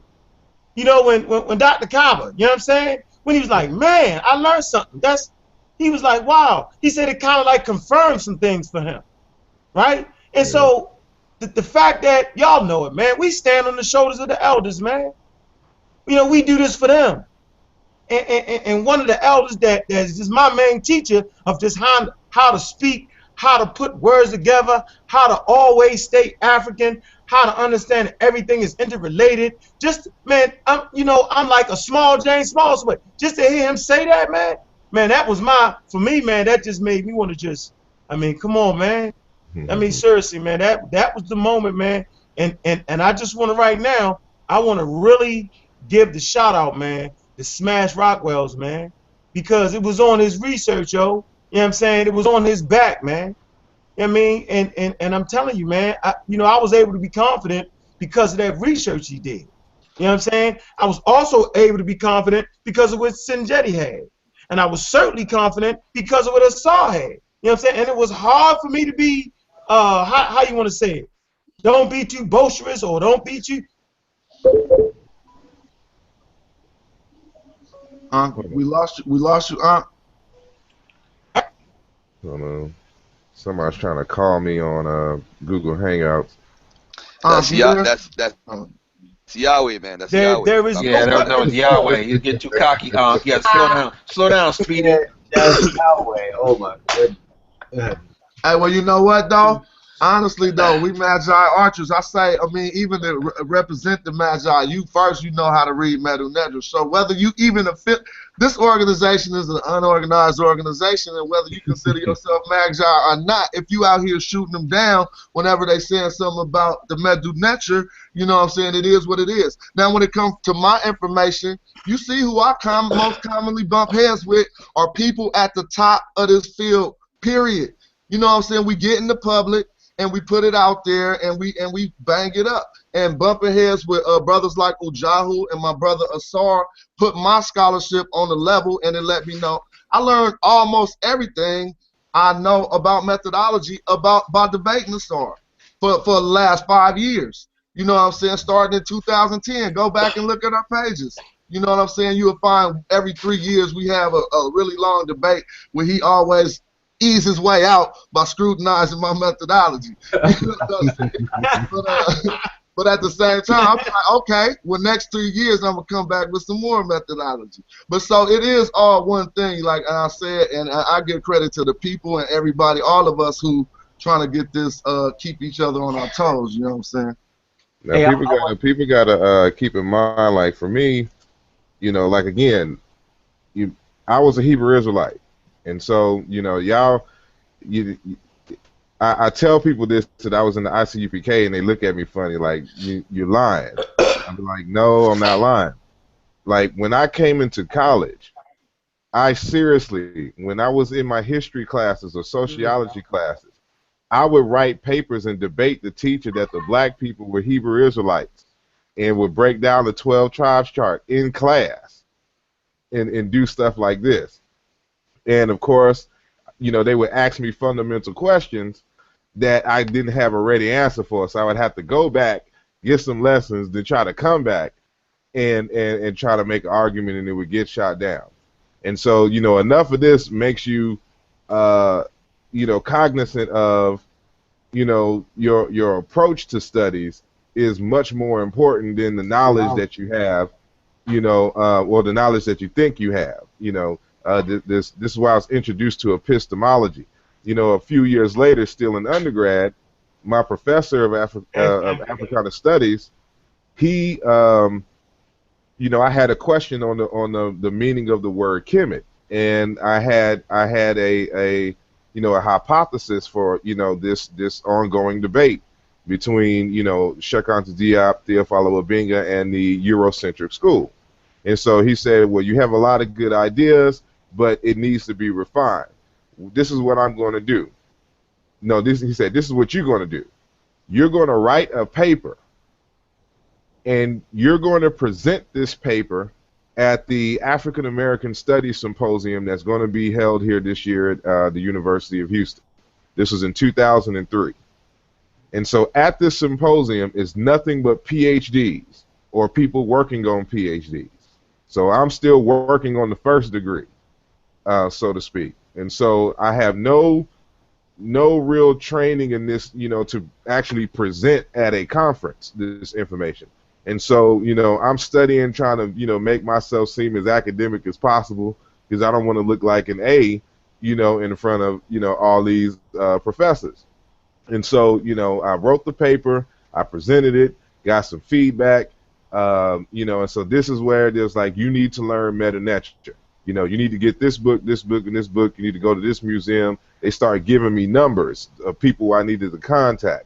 You know, that's where I first met Dr. Mario Beatty. He's like, oh, you need to holler at Dr. Theophilo Obenga. Here's his number. Start calling Theophilo Obenga. He was still at San Francisco State University, you know, getting information and lessons from him, you know, although it was brief. I can't say that I really studied under him, but he was sending me in directions that I needed to go. And so, you know, and shortly after that, I was dealing with Professor Manu M. Pym and all of this, and learning about the firsthand primary research. So when I come to people with this information, like what's your primaries, the method that you use, da da da, it's because I have this long history of dealing with these type of individuals who would challenge me along those same lines. And so, it's totally different from when I was in the Hebrew Israelites, where if it sounded good, we rolled with it. And as I can see in 2015, no different from 1998 and 1999, the Hebrew Israelites are still, for the most part, running along that same lack of methodology path. Can I And add so to that? I'm sorry? I was wondering if I could add to that real quick. I know you say they pick a roll with what sounds good. To add to that, I noticed their scholarship, they put their scholarship on a demerited level to me when they pick and choose, which things are precepts or which things are metaphysical precepts and which things are actual events in history. They pick and choose, you know what I'm saying, amongst different camps, different times. One time something actually happened, the next time it means something in heaven with Yahweh Shai. So, I mean, that's something I observe as well. But that's a reason. The reason is because it's not really their culture. And so, each culture has mechanisms and devices socially and contextually that'll let you know exactly, what is or what is not. And so this is what I mean by the importance of methodology. One of the first steps that I look at, or one of the first procedures that I do when I want to determine whether something is history or not, is I study the names of the major characters involved in the story. When the names of the major characters involved in the story just so happens to correlate with the major theme of the story, this is the first sign that this is a myth. Because no matter where you go in the world, the name of the leading characters are important for the story. And the story is built off of the names of the characters.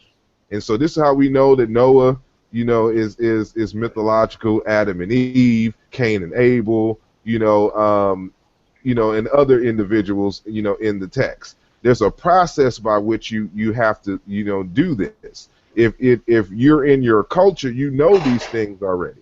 And so, but Right. they have adopted something and they're trying to interpret it, 2,000 some odd years later, and trying to make it their own. And so because they're so cut off from the original culture that developed this text, then you have these different interpretations in the way that you find in the Hebrew Israelite camps. That's why if I was going to, one of the things that I was about to bring out, before they cut me off, was that we don't have to worry about that necessarily in the Kemetic community, because we have living communities who have not been cut off from their ancestry who lived in Kemet.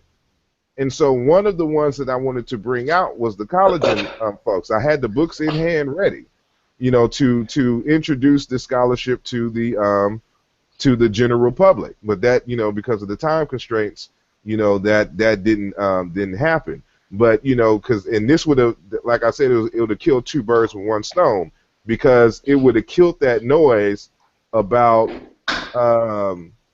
we got communities in Israel, and all this other kind of stuff. But these are African Americans who went over there, adopted the culture, and just lives there. But what they can't say is that we got a group of people who have never been disrupted from their culture, who still speak the language, who still wear traditional dress, who still have traditional jewelry and rituals and customs and all of this, that can answer questions about ancient concepts. They can't say that, and they were talking about, where's these morals and where's these people, in Africa. I wanted to yell it's inappropriate, but I know at least two people in there that are in African priesthoods that were sitting there at the debate there, who've been initiated in different priesthood systems that are connected to ones in ancient Egypt. I know them. I've studied under them. Two of them were there, you know, but that's not information we divulge. But it's because they're so disconnected that their scholarship for the most part is disconnected, and so that's why I call them Hamites, because the word Ham in ancient Egyptian means those who are ignorant, and specifically those who are ignorant of Egypt. And so that's my particular term for them. But anybody else got something to say? I've been talking too long. Hey, I wanted to dang, I forgot what I was crazy saying. I could get in right there until you remember about that term you just left off on Hamites or whatever. That's actually how the people who didn't know where Taneta was on Hatshepsut's stela were referenced. They said Kim, but you might think him or the, you know what I'm saying, when they were saying the Murph terraces where people do not know. But in the do not know, I think they use that term. It's just something I had while Jahu was getting it together. There was another text where there was another text that says something to the nature of, they was talking about the quote unquote Asiatics, and they use that term again for those who don't know Ra. And so, you know, when I need to do some more research and see where all of these terms and just collect them in one document. But you get the general sense that, you know, this term is just almost like the word Chesed.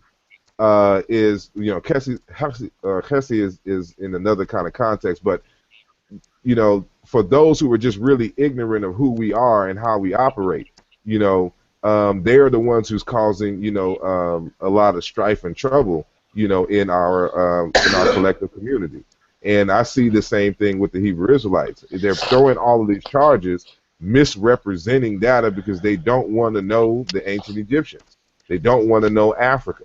And because they don't know Africa, we get these elementary charges, these elementary claims that are easily refuted by anyone who actually studies the text. And then they make the claim, they give the illusion that they know Egypt up and down with the verse in the Bible that says Abraham shared knowledge with the Egyptians or something like that. I don't like that either. You know, what I was going to say was kind of with what you were saying, the difference between a myth, which is how our ancient ancestors, you know, documented different stories, but they knew the realities behind the symbolisms, the metaphors, and so on and so forth.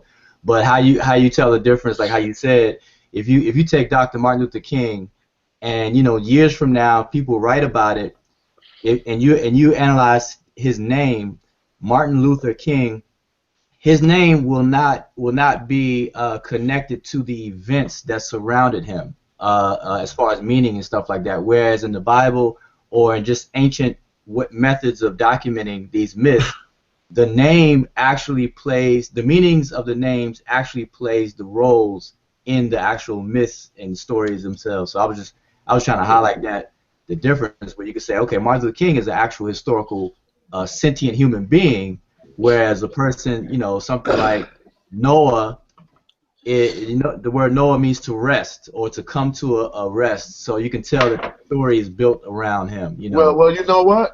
Can I ask a question real quick? Where did you get? Is that just simple etymological text? Hold on. Or study? I mean. Hold on. We're gonna let Jonathan get in, and then we'll get to your question. Go ahead, Jonathan. I was going to add just real quick to that and to kind of address what you were saying too, my brother Jordan. I think that's your name. It works the exact same way in Metu Neter I found. And we can throw out a few stories right now and get to the bottom of whether they're myth or fiction or reality by looking at them at the name of the characters in them. If we go to, what is the story of the shipwrecked sailor? And he's supposed to so-called be... He goes and does something, gets lost on this island or whatever, and talks to, I think he talks to a snake or something. Well, anyway, exactly. He talks to something. Yeah, well, his name is something like Shimshu Akir or Akir Shimsu, which would actually be something like an excellent follower. But actually in the story, he's the exact opposite, if you see what I mean. He's like, he has bad directions and he loses his way. And so we can clearly tell he wasn't really named that in real life, so it's somewhat of a fiction. I seen another dialogue earlier today about Ipu-Er. It works exactly the same way with the abominations of Ipu Ur. If we look into the etymology of Ipu, or what Ipu meant, it was the great an account or a testimony. And then we know means great. And so now we got some people thousands of years who don't know how to decode the names like that, who like running around like, look, we found the great account of the plagues. And we can clearly look at the name like, hey, if this dude's name was the great account, this probably wasn't really the great. I don't think that he was named the great account, witnessed the great account, and all the things that would take the text to survive to us as the great account. It's just a fiction, you know what I'm saying? That's all I want to add. That's the exact same thing with like with Adam and Eve. Not Adam and Eve. Well, I mean Adam and Eve, yes, but more specifically Cain and Abel. And because the word for Cain has to deal with iron working and urbanization, and the word Abel is the word for a pastoralist, a migratory type person, the one who tends sheep, a pastoralist. And so when you see the conflict between these two, for a fact that has nothing to do with, two actual brothers, having a fight and one killed the other.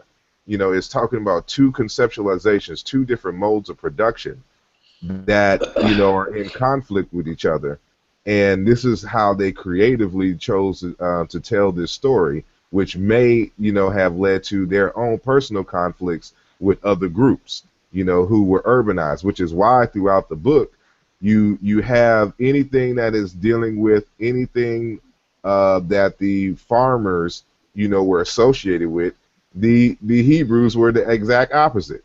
So even to the point that the Hebrew God tells them, that they can't eat figs. Why can't they eat figs? Because figs were a sacred, fruit for the ancient Egyptians. That's it. There's nothing wrong with figs. It's just that because the ancient Egyptians like figs, we can't like figs either because they just had a personal beef. But this is all told, in a creative way, and the story, the names of the major characters let you know exactly, that this is a mythological thing. But we interrupted Jordan earlier. If you remember your statement or question. Yeah. It's because y'all was elaborating exactly on what I wanted to ask. Basically, y'all answered to question one, that it is just etymological study. I wanted to know what some of y'all sources for some of the name etymology or the term etymology, because I use some online etymology dictionaries, but they starting to get whacked. Mm-hmm. Well, the online etymological dictionary is very limited and primarily for English. And you have a few words that maybe some loan words, into English, but the etymological online dictionary is mainly for English. And so when it comes to Hebrew, you would have to, do one of two things, or maybe both. Either get a Semitic etymological dictionary, comparative etymological dictionary, or you would have to get some kinds of text that does comparative historical linguistics on, for instance, Semitic languages. And so it is through comparing the languages that you get a deeper sense of what the words mean and how they're applied. Okay. And so you don't want to do single language, what we call single language etymolizing, because you can get into what we call folk etymology. And so, folk etymology is based on the premise that every word. Language is like one language to the other. Hold on, let me finish. Okay. When you're doing single language etymolizing, the folk etymology arises from the notion that every word that is in our language has to have a recognizable etymology. And that is not the case. Certain words, certain concepts are what we call fossilized. And in order to really get a sense of, as a scientist of language, that's what we call a linguist. They have to be able to look at related languages to see how the words really break down and to see the range of the semantics or the meanings of the term. So this is how we get to the bottom of words, especially if they're unclear, especially when it comes to names, in people's cultures. because oftentimes it's kind of hard when you don't speak the language, because when you speak the language, the meanings of the names are easy to recognize. Because in the ancient times, the people's names were just everyday words in the language. It's not like how we have in English, to where you have a proper name, but you may not know the meaning of it. If I say David, you don't know what David means. I say Christopher, well, if you know what Christ means, but if I say Sarah or Dorothy, these aren't names. If it wasn't a name, that we would use that word just normally in a regular sentence. So you would have to go through a different process to figure out what that name is, because we don't use these words on a regular basis. So this is some of the things you have to consider when we're breaking down these names in Hebrew, for instance. And sometimes you can just go to the Strong Concordance. It'll tell you what the names means. But let me say this, sometimes even the biblical texts and things can have folk etymology. And so you can't always simply rely on the Bible to define the names. For example, the word Babylon. The word Babylon in the biblical text is argued that it comes from a word Babel, and they created this whole mythology about the quote unquote Babylonians or Iraqis building a tower to heaven, and this was offensive to God, and he tore it down and decided to confound the languages. And so this is their reason. But the word is not a Hebrew word in terms of the word Babylon. The word Babylon really comes from, when you look at it in the Hebrew, it's Bab Ilu. And Ba'ab Ilu means the gates of God. Ilu is the same word as like Allah amongst the Arabs, or El in amongst the Canaanites or the Hebrew. So you say Ba'ab Ilu. It means the gates of God. And so the reason why they was called the gates of God is because they would have these painted or carved, or metallic, figurines on the gates at the beginning of the villages, or the large communities, the cities, the towns, or whatnot. So like if you've ever seen like a Dogon door, if you ever look at the Dogon's door, they have all these sacred images. That would be Bab Ilu, because they're all dealing with something spiritual. Those would be the gates of God. But because they didn't speak the quote unquote Babylonian language, they had, remember, folk etymology arises from the notion that every word in our language, or every phrase in our language, has to have an etymology, that is understandable to us. So the closest thing that came in the Hebrew language was Babel, and so they created a whole myth around that. And so, as linguists, you have to go beyond that, because we know that the people weren't linguists. Hey, let me go ahead, brother. Huh? Can I bring Yasharella in real quick? Can I bring Yasharella in? Go ahead. Yeah. Hey, Yasharella. What's good, King? How you? What's good on, man? You on speakerphone, brother. Go ahead and ask that question. Yeah, I asked him what did, and I think we got a general consensus from most of the mathematical scholars and brothers that read mathematics. One of the misnomers and misunderstandings on Hotep is that it means peace. And one of the what's coming out now, most people understand that it doesn't mean peace, actually means sacrifice. Do any brothers agree with what I'm saying? Because I do have some information on it that I'm trying to bring out, but I had to do it briefly because of the time, and I didn't go into the papers. Let me ask you. Can I answer that question for my brother? Handle that, brother. Yes, you gotta press something so that it won't be echoing into the. I think you gotta mute yourself. I'm gonna mute him now. I'm gonna mute. All right. Yeah. Well, brother Nazi, how you doing? Peace. I wrote 2 articles on that. I know we just had a debate, so I thought you would have read them by now. They are called, one of them is called, they're called Hotep, how the difference between the Coptic Hotep and the term in Coptic and the term in Medu Neter, how they vary. You'll find them on rapgod.wordpress. And on the second one, It's titled in a similar way, part 2. But what we'll come to find out is that offerings is possibly a better interpretation to what you're, a more honest interpretation of what you're trying to allude to.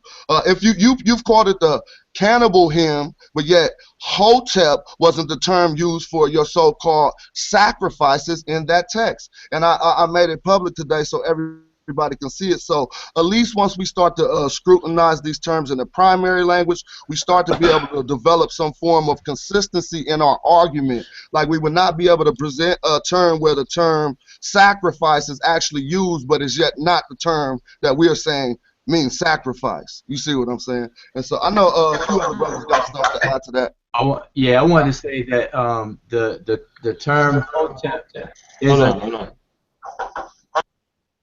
the term Hotep, it also means to satisfy. Hey, Wooja, Yeah. hold on for a minute. All right. Let him go real quick. Go ahead. Okay. Sorry about that. All right, then you next. Go ahead. What I was saying, but I don't know how you correlate what I said in the cannabis hymn. I didn't use the word Hotep in the cannabis hymn. It was actually in Wilder's first book that he used the word Hotep pit inside of it, and in that book he talks about how it does mean offering. He uses offering and sacrifice, and he uses it in the morning offering when he talks about the tree of life. So when I use that, there is a correlation between offerings and sacrifices. So if you, it sounds like you're agreeing with what I'm saying in some points, but you're showing that it may not mean that in all references, and I'm not knocking that. But the truth be told, when you say Hotep, it's more so a presentation to the gods, or offering that you bring to the gods, and that's what I was showing during the debate. And that's all, brothers. No, sir, that's incorrect. That's incorrect. Yeah. It's more. You will get a better definition to listen to Dr. Rakiti Amen and her definition of the essence and the spirit of what Hotep means. It does not mean to sacrifice in that sense. But hold on, there's after a song. I'm gonna let Brother Wujawu, if he doesn't answer it in the way that I think that he can answer it, I'm gonna step in, because there's a phenomenon that we have to keep in mind with the ancient Egyptian script that he's missing. But go ahead. Well, that too. I mean, I was trying to keep it simple because as far as literature and context, the word Hotep as a verb, it means to rest or to satisfy, and it can mean to appease something. And usually what happens is you have formulas that are written all throughout Kemet called Hotep Dinasut, which is the offering that a king gives. And these offerings are given to appease or to make at rest. And the word peace and to rest become synonymous in our vernacular today. But an offering is given in order to satisfy something. So this is where you get your so-called sacrifice or offering connotation or denotation of the word Hotep that's in there. And then also you have paronymy going on. Same thing that I'm saying. You just No, it's not a sacrifice. I got the checkmate piece on my screen.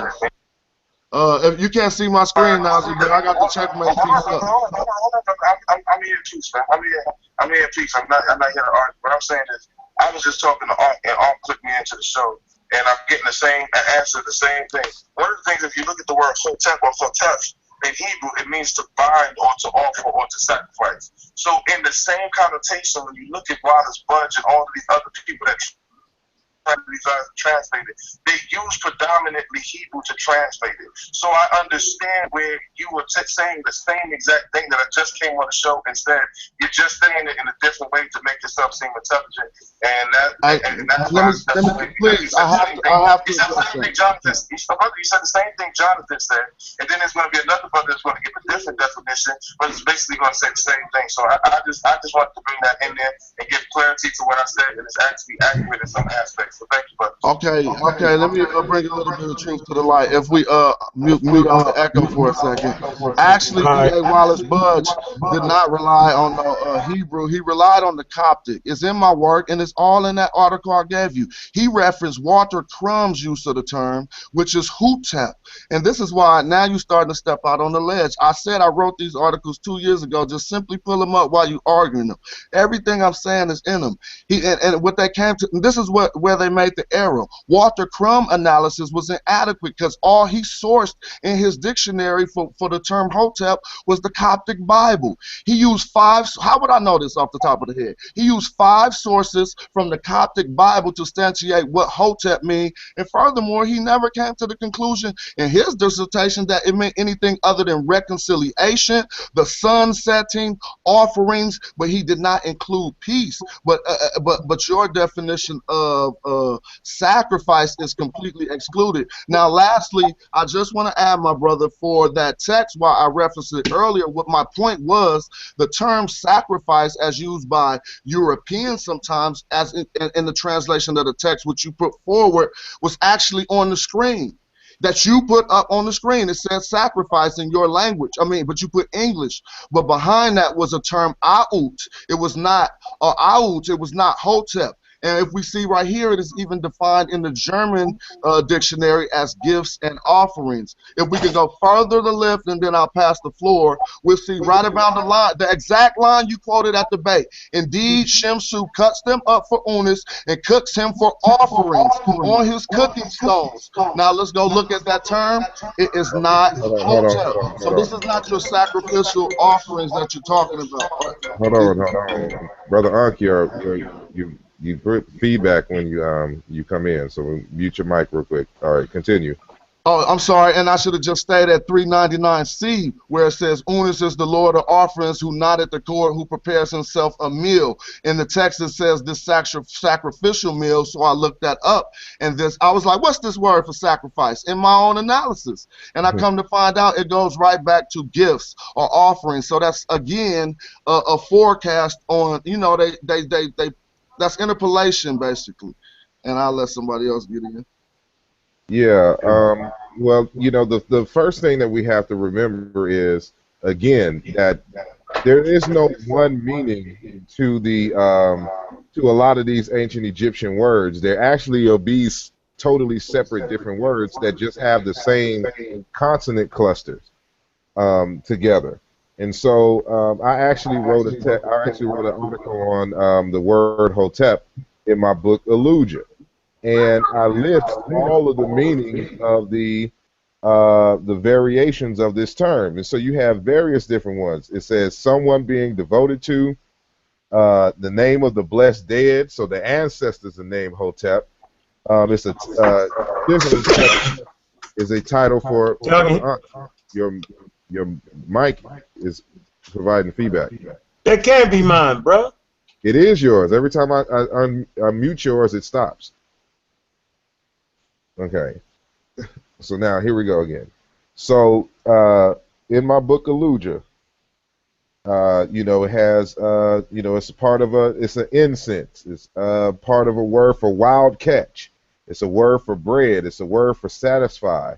When set is in front of it, it's a resting place, a food box, a basket, an excrement. When it's a Hetep word, it's an excrement. Hetepit, a lady of Uraeus. Hotepiu, peaceable. And this is in the Waterbush Book 3, page 194. So it has to have some level of meaning of peace in it. If we have, with the I and the W behind it, it means peaceable. Hatepi, gracious, merciful of God. Hatepi, furniture. Hatepi, priest. Hateptiu, bring sacrifice, in. Hatepet, a federation of vegetables. Hatepet, peace. And again, this is the definition in the Waterbush Book 3, page 194. And so anybody saying that Hotep doesn't mean peace, that's not what the dictionaries is saying.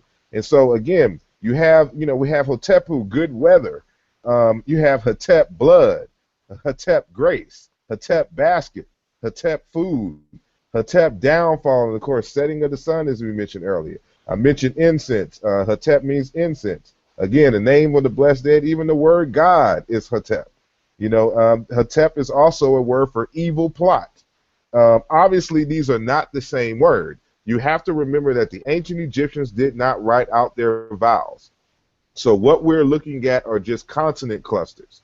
And so the word Hotep, I mean, or the consonant cluster of HTP is various different words that have different meanings and different etymologies. And so you have Hetep in terms in relationship to sacrifice, but you also have Hetep related to satisfied, pacified, evil plot, and everything else that I mentioned, you know, earlier. And so, you know, this is something that you would know if you study the language, and not to treat every single instance of a consonant cluster as having the same word or meaning. This is what I mean by folk etymology. You know, trying to cluster up words that look alike and trying to give it a derived meaning. Now, there's a text that I bring to the debate, you know, that even talks about this word sacrifice in the Semitic, which is Chetepu. And I'm reading from the book Ki Baruch Hu. Oh, snap. I'm dropping stuff over here. You know, I forgot what chapter it is, but you can read, you know, even their commentary and where this stuff comes from. But, you know, ultimately the word for sacrifice and things come from a word meaning to cut. It's totally different from Hotep, peace. But anyone saying that Hotep doesn't mean peace, I'll look in the Waterbush dictionary and say something contrary. And we can find, you know, in the Waterbush, in the Egyptian dictionaries for the greater context to really back it up as well. So I don't know where, and that's was something I wanted to address at the debate as well, because I don't know where he got that from. But I've written an article on it, and I have the primary citations that you can find that term with its many definitions. And so anybody else has the floor. I just wanted to say, you know, even you know, once people look in the dictionaries, then you look at the actual usage in different contexts. And the problem I had with what the brother was saying was that, you know, we're giving these definitions to seem like we know something, or that, you know, or whatever.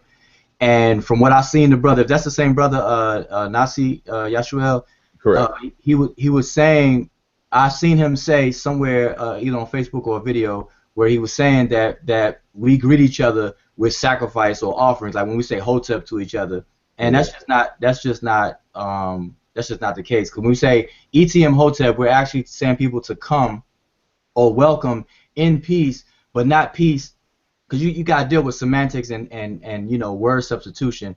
When we say ETM Hotep, we're saying, you know, come satisfied, or come calmly.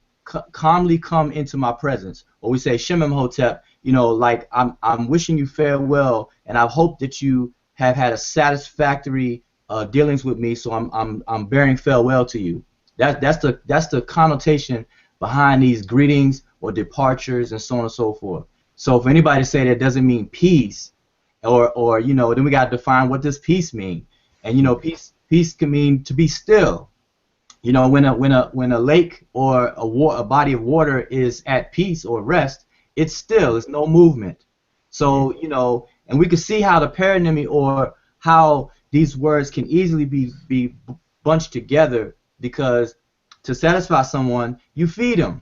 And what do you feed them? You feed them a nice meal. So offerings can become, you know, part of this play, this play on things. So, you know, it just comes from ignorance of the culture and actual literature that exists, that where you can actually find the words being used and how they're being used. So that's it. Yeah, I'm looking at some more definitions here. It's one is to dwell, and one is to set. Again, when you're dwelling or sitting in a spot, you're at rest. Yep, you're still. That's what fundamentally what peace is. It's just at rest. I'm sitting here. There's another meaning to fall out in terms of hair. So to go bald is the Hetep. You know.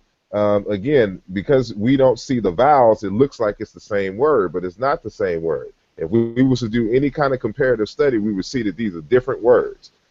And so, you know, it's just like his other commentary in the debate where he said that meta nature wasn't a phrase used together. That's And what that's why I wanted the clip of the. That's why I was asking for the clip because these things need to be addressed. We owe it to the people to really address these points. So yeah. I'm ready for that. I No, address it no. on Sonetta's couch, Yeah. and show them, where you can go in a particular online dictionary that would show you what papyri or stele or whatnot you can find the phrase, Yeah. and it gives you the transliteration of the sentence in which it is in. And so you have no excuse, and just in that one online search tool, we found not only one but 31 attestations of meta nature together as a phrase. So I'm just curious, like where is he getting this information from? But go ahead, Jonathan. Oh no, I agree exactly with what you said. Those are the adequate tools to do such an analysis. But like I said, by the time I got my first time to speak, I looked at the time and it was at 15 minutes and ticking. And so I'm like, okay, what's gonna be the best proper use of this 15 minutes. I wish sometimes I thought about addressing that incest first, but again, people saying stuff like, "Yo, they're eating people and they didn't build the pyramids." I'm not really gonna address all that foolery, or the metal netter ain't even the metal netter, because they could just filibuster my opportunity to present by throwing out so many pseudo claims. I try to address all of them. So I just thought it would be more effective to get at their biggest claim that they've had for over the past year and try to dismantle that one. And I just want to say something real quick to that. I think that was one of the highlights, one of the biggest highlights of the event between as far as emotion. And I wasn't there, so I can imagine what y'all felt as far as the crowd's reaction and stuff when you broke down the arit and the spinal column and how it comes up, and then when you finally showed the last slide where the serpent came out of the forehead and how that was the last number. I mean, I know that you were charged up. I know that the crowd was like, oh snap, and the same thing with Polite when he showed the brother saying that, hey, Polite has not been to Egypt and did any field work, and then bam, he hit some hard. I could tell that as far as emotional or as far as the crowd energy, I guarantee you that those, even though I wasn't there, I bet you those two parts were the most heightened, emotionally heightened parts of the event. Absolutely. I can tell you that from sitting at the house off the live stream. That was one of the two key parts. I had particularly about Jonathan's presentation. It was how he came out the gate, just MC style, and told them that the word Mantu wasn't even on the Stella. I was like, oh gosh, this is what they claim been sitting on for forever. And so to see that it's not even there, it was amazing. Yeah, alright, yeah, that, and then the determinatives, and I thought during your presentation, I thought you were gonna start off on the determinatives or something. Yeah. I was gonna get Brother Divine on the determinatives right there, but again, I was cut off. Each one of us had, as Brother Unc was saying, each one of us had a presentation unto ourselves, ready for the debate. And so we wanted to make sure that we covered all bases. But Brother Unc, if you're listening, you can unmute your mic and get in what you was about to get in. Hey, but real quick, I saw, because I know you brought Devon up. I know he was talking about that Patterns of Evidence documentary. Now, yeah, I haven't seen it. Yeah, but he was trying to say it proves Exodus. Yeah. I seen some of that, man. And you know what they try to say proved Exodus? What? They try to say that when Ramses II had the Battle of Kadesh with the Hittites, and he came back saying that he won, but then they were saying that they found something to say that they had made a peace treaty. They said that because he did that, that would prove that he wouldn't write down the Exodus story, so that's why it wouldn't be in the literature. I was like, what? That was crazy that they would even say that. Yeah, I mean, there's another documentary that I was watching, at least an excerpt of it, which was raising some of the critical questions that was totally against the idea that the Exodus could have happened. And one of the points that was brought out, and I'm trying to find it. Somebody posted it on Facebook. I thought I saved it, with the new save feature, but I didn't. And so I'm trying to find a way to search and find it. But when I do, I'll repost it. Was But it Ramses, Wrath of God, or Wrath of Man? I don't think so. This was strictly dealing with the Exodus itself. And so they was asking it from the standpoint of the Egyptologist. So they had an Egyptologist speaking at this point. And there were several points being made, but one of them was that, one of the reasons why we don't believe that the Exodus happened is because the way that they talked about the Exodus, it would had to have been like 1 to 2 million people to leave ancient Egypt at once. What nobody seems to be thinking about is what would the draining of 2 million people do to the economy of ancient Egypt at this particular time. And if you would have taken all of the workforce, out of a country, their economy would collapse. Yeah. And so at this time, none of this happened. As a matter of fact, at the proposed times, it's thriving. There's no evidence of a mass of 2 million people just suddenly vanishing, off the radar or whatnot, in the historical and archaeological record.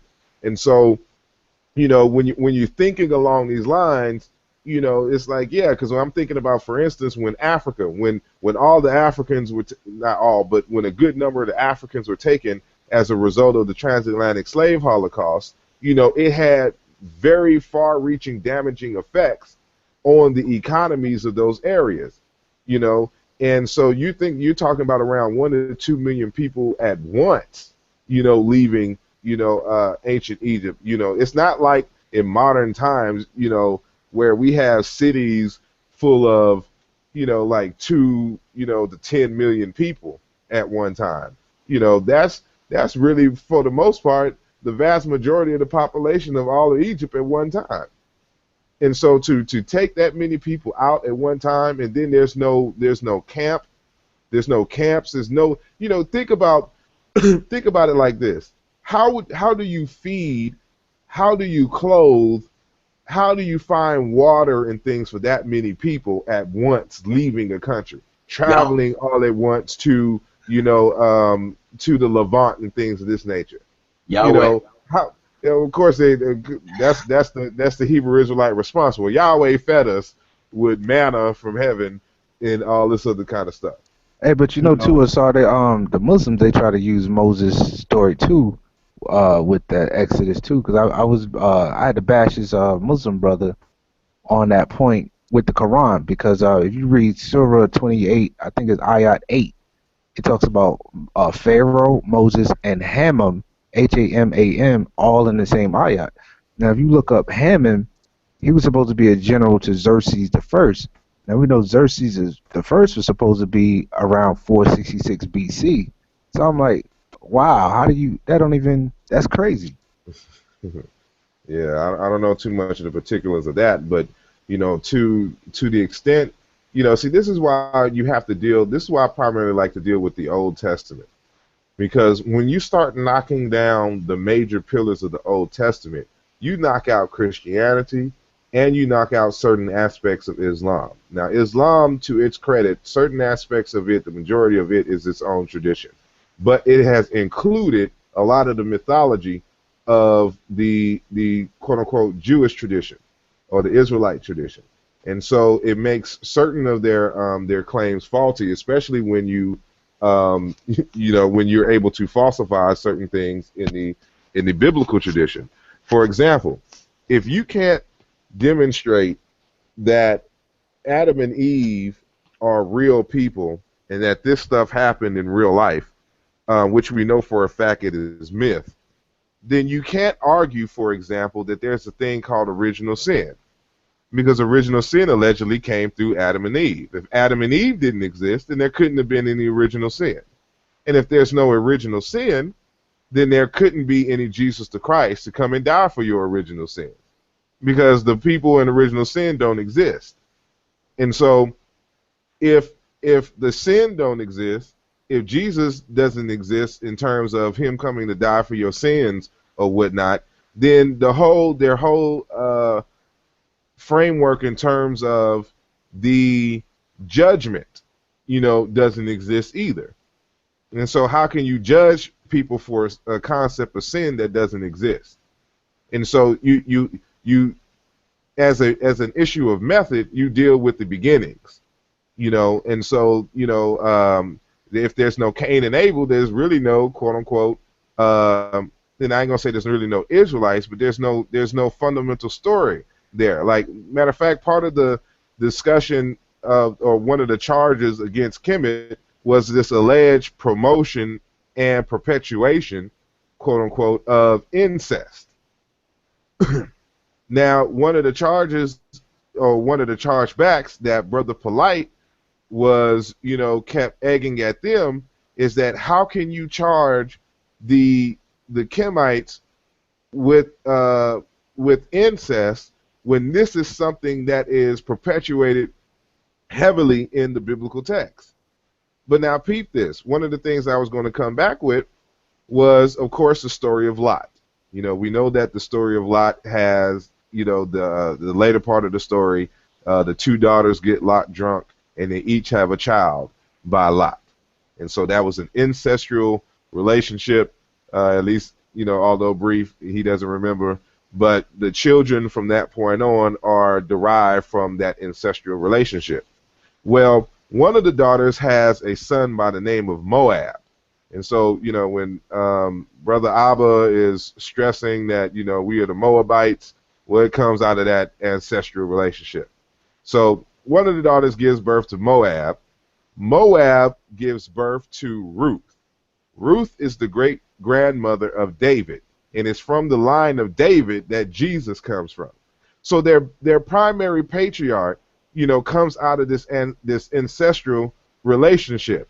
But them not really thinking about what it is that they're charging. They're trying to charge, Kemet with incest, misunderstanding the nature of the brother and sister concept and those type of relationships.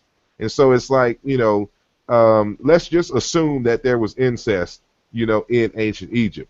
We have a situation here where it's now the kettle trying to call the pot black, or however the phrase goes, and in many respects in the hood, you would call this snitching, and so snitching is when, you do a crime, and then when you get caught, you want to say that the other person did the crime too. That's what snitching is. And so, this is what the situation is when it comes to the Hebrews on this incest question, even though they totally misrepresent, the concept of that was found in ancient Egypt. And that was going to be touched on as well if I didn't get cut off. But Brother Unc, are you still there? Brother, I also sent you a link of one of my saved links that was dealing with the Exodus. I don't know if that's the one you're looking for, but I did. I sent one to you on Facebook. So. All right. Well, if Brother Unc ain't coming back in, then anybody else has the floor. If y'all want to touch on something, otherwise I'll ask a general question, to the panel. I think a question might be pretty all right. All right. Well, now that it is all said and done, everybody keeps talking about we need to unify now.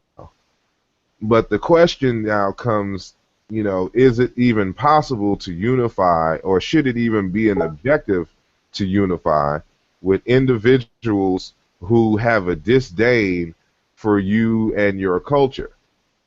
Is unity at this point or any point in the near future possible with those who have dissenting views of you and your culture and your ideology and things of that nature? All right, Brother Jordan. Yeah, well, what I would say on that, so far as is it possible to unify with those who don't have a value for the culture, I'm going to just go ahead and say that's a no and a no. Why I say that? One, somebody that's not, appreciating your culture, is going to be ideological issues. It's going to be discrepancies about what the true history is, what definitions of language are, and then that's going to all lead down to, because see, like even us, you know what I'm saying? Us trying to link up with quote unquote Christians, you know what I'm saying? The in the conscious community, a lot of Christians are looked at as passive people. You know what I'm saying? With that passive aggression, that's something we done grown past. And so unifying with them, we wouldn't be on the same mission. You understand what I'm saying? So to unify with people that don't have an appreciation for your culture or are steadily trying to vilify a culture, and then to unify with those same people, I don't think it can happen. It's nice. It's nice, you know what I'm saying, to think that all melanated people could unify, but I don't think it would be. I think we really need to shoot more so instead of, like skinned, we need to go for the like minded. Because if we ain't like minded, we can't unify in the first place. Right. My take on that is yes and a no, and I only say yes because I do feel that any unification I think that would take place would be temporary. Would be temporary because of the fundamental differences. Because what happens is it's just like relationships. When you meet someone, of the opposite sex, at first it's all rosy and peachy, but then when you get down to the fundamental basic values that what your views are of this and that is, if they differ, then the relationship doesn't work. It'll become a toxic relationship. So to unify with anybody, because we do have something in common, we're all black and we may have a common issues. I think we can unify on those, and that will be short term. So I think it will be just a temporary situation of unification. But in the long terms, the answer is definitely no, because anytime you unify with people, there has to be a synchrony with the fundamental basics of the culture and the worldview, because your culture defines the way you approach problems. If they're going to keep you in both positions. That's different, and it's always going to be some conflict later down the line. So I would say yes on certain issues, but no in the long run. It'll end up being toxic. Brother Wujawo, I gotta honestly say I as well agree with your short term perspective, your short term argument. That actually is true. So far as certain issues, yeah, that's actually right.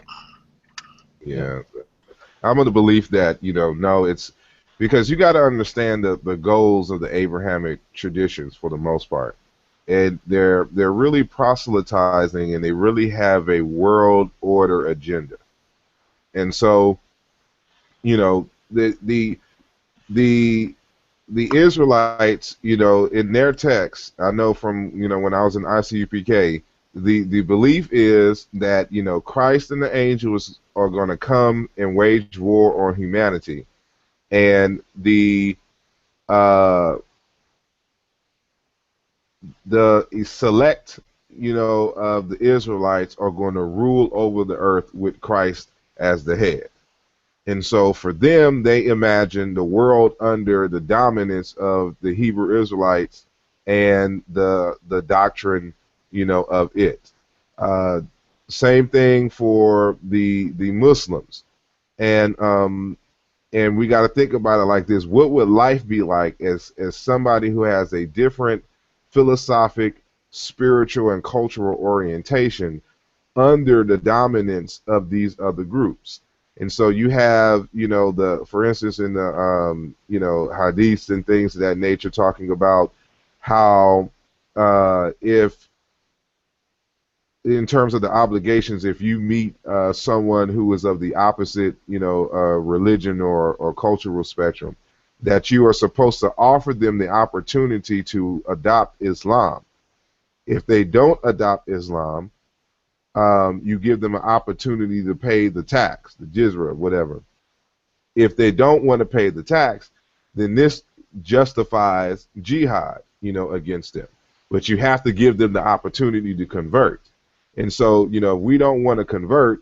If we don't want to pay the tax, then, we are to expect, war waged on us because we think differently. And so, in the long run, it's not going to be good if they are, the dominant culture. And so for me, it's about, you know, gathering the individuals of like minds to gain enough power to be able to repel, such negative forces, but to create a society that is understanding and tolerant of people's views, people's cultures, and things of that nature, where people can thrive and not be punished for being the children of their parents. And so, if I can find those individuals I would choose to unite with. But any other individuals who have this world dominance agenda that, has it in their mind that we should be under, their particular paradigm, by force if need be, then I can't unify with them, because then we're replacing one set of oppressors for another. And, that's my take on it at this moment. And anybody else can chime in. I see all y'all mics are muted. I think some of the things that make us different as far as ideology or philosophy may just be as simple as, we're a tribal people. Indigenous people in general are tribal. So, if a person does have a different philosophy or outlook, they may just be of that particular tribe. That is always something that you did bring a valid point also, though. If someone else is trying to impose their views upon you, even willing to kill you in order to come across them, then no, that's not only, nothing to unify around, that's a person that will make you an enemy. However, so it's a very fine line between us just being tribal and then us, making a sound decision to be anti whatever, and that's something that we have to take into consideration. So, Oh yeah, if I could Huh? if I could chime in, real quick, if I could chime in on that as well, I think the so far as with ideologies ish as well, I think the difference in Africa or in the continent of Africa, what I'm getting to is that we're not gonna ever be a one perspective people. I remember Shaka saying this one time. We're not gonna ever be a one perspective people, a singular perspective people. But I do think we can realize and appreciate the fact that in all African, cultures or African theologies, the one thing that would unify us was the fact that we all understood we shared the tactic of anthropomorphization. And so with that in mind, a lot of cultures could unify. But when you have a culture that doesn't regard an aspect of anthropomorphization and just takes the mythos for actual historical fact, it then becomes hard to unify and concur on certain precepts, morals, and ideologies. Hold on one second. I'm trying to find. This is something that I wanted to, introduce as well. I'm trying to find this book, and I can't find it immediately. I got a gang of books around me right quick, and I done spilt something on this table, which is not good because this ain't my tablecloth. But that's another issue for later. But because I want to read it directly, I could summarize it, but I think me reading it would be more effective. I'll just wait. I'm gonna find it, and whoever wants to chime in on something, you can go ahead now. I'm just sitting back down. Hey. Oh, I found it. Okay. Hold on one sec. Let me find the exact page. Okay. I wrote a text. Excuse me. I wrote an article in this text by doctors R. Malaba Mpoyi and Kalamba Nsapo. And it's written, the text is primarily in French. My article is in English. But the text is called Unity and Plurality of the Truth. Essays in honor of Professor Dr. Alphonse Ngindu Mushete, Volume 1. It came out last year in 2014.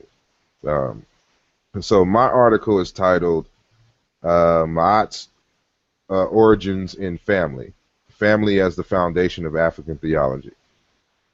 And there's a an article that I cited from a book, and I'm about to find the exact page, which talks about fundamentally the undergirding conceptualization in terms of determining what is right or wrong in the African cultures. And so the article is called "The Abundant Life and the Cry of Blood" by Tim C. Lenz. And he begins with an excerpt in this article by Benazet Bujo. And I think what he states here is fundamentally at the core of African religion and philosophy. And I think it is a good grounding in order to determine, what is good or bad for us moving into the future, especially when it comes to alliances.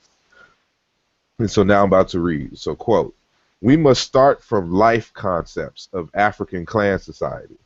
Life is so central that it must be characterized as sacred. God is understood as possessing life in its fullness and as the source of life. Humans have the inalienable responsibility for protecting and prolonging the life of the community in all aspects. Morality, quite simply, the determination of whether an action promotes or diminishes life. The Tanzanian theologian Laurenti Magesa sounds a very similar note, quote, within the article itself, within the paragraph. For African religion, all principles of morality and ethics are to be sought within the context of preserving human life and its power or force. The sole purpose of existence is to seek life, to see to it that human life continues and grows to its full capacity." End quote. And if you got what it is saying, I'll read this one important line. It's talking about morality, quite simply, is the determination of whether an action promotes or diminishes life.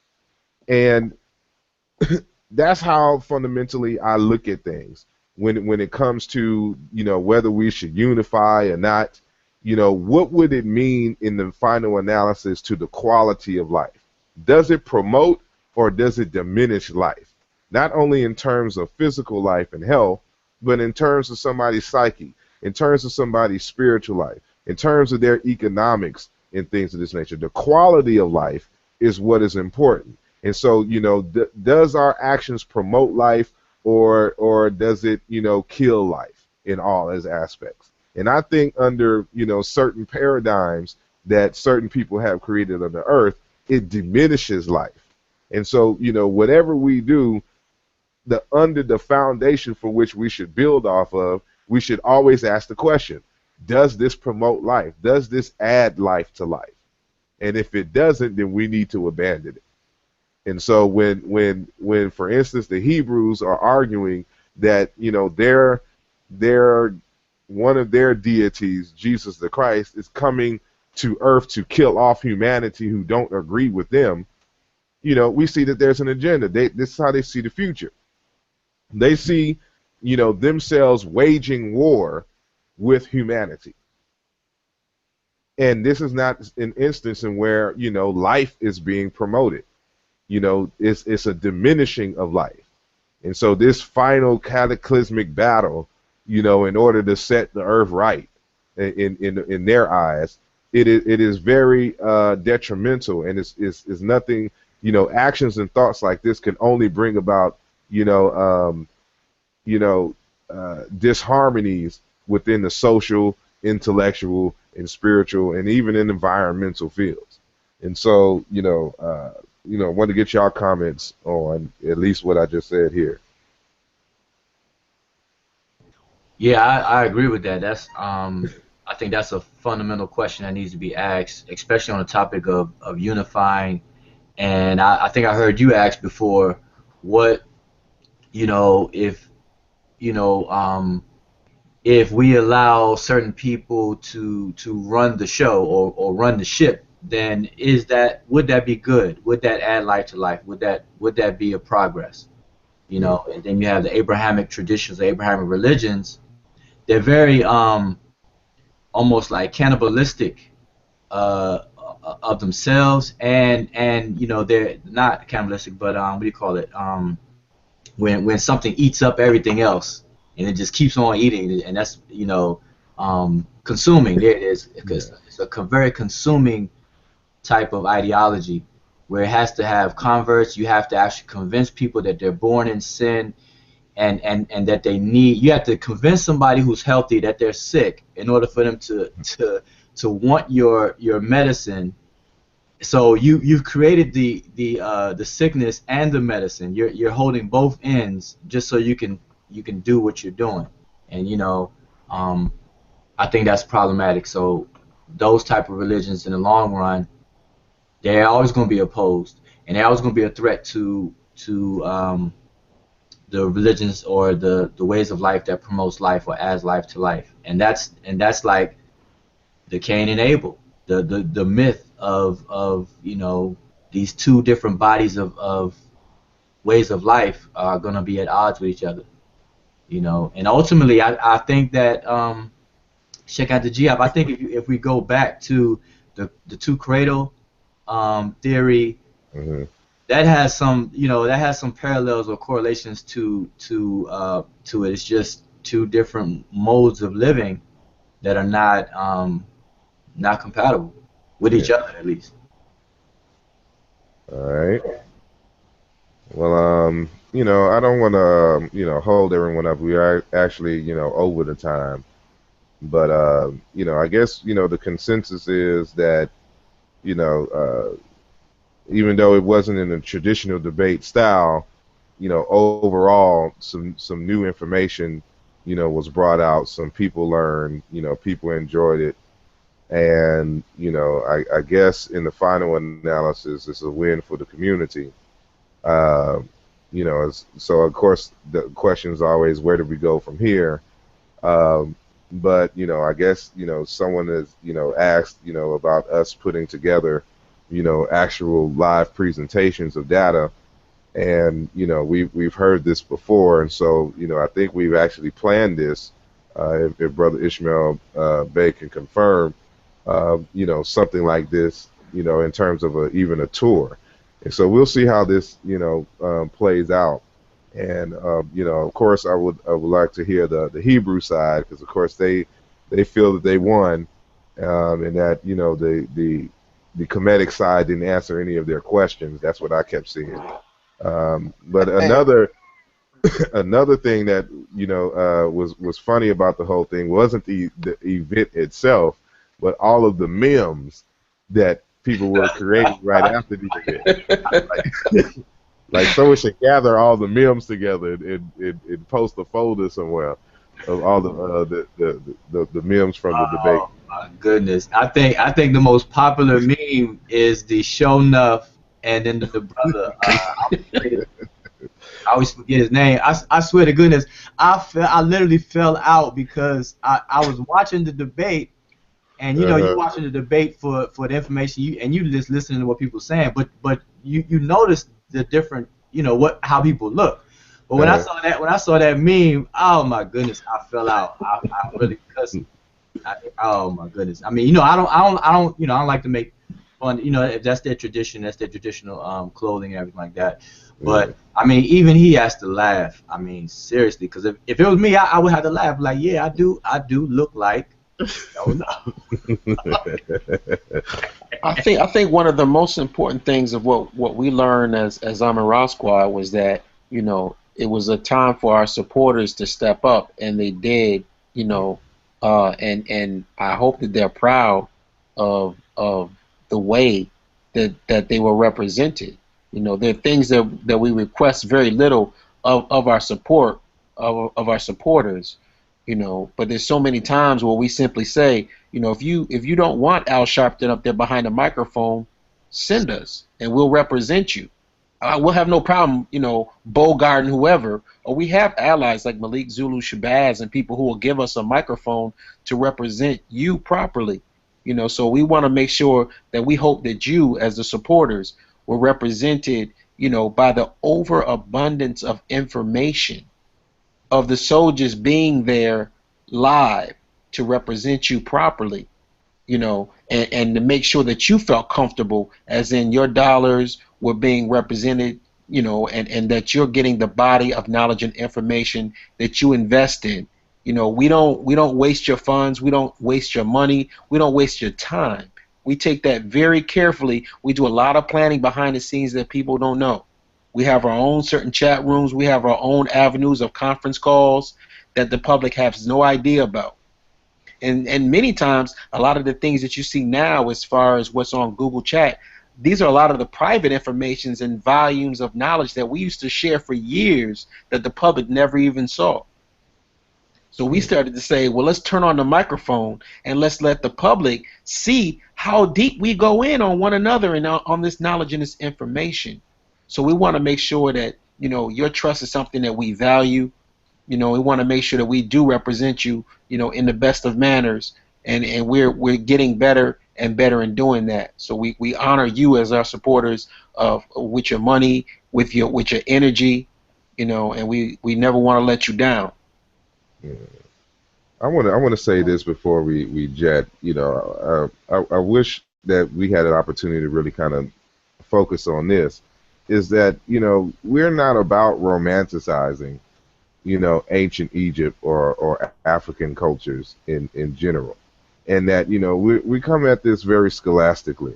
And if the ancient Egyptians or the, you know, other African groups did something that we would, you know, shun in the modern times, you know, we acknowledge it. You know, they're human beings, and, you know, human beings get caught up in, you know, certain, you know, behaviors that are not mutually beneficial, you know, for all parties involved.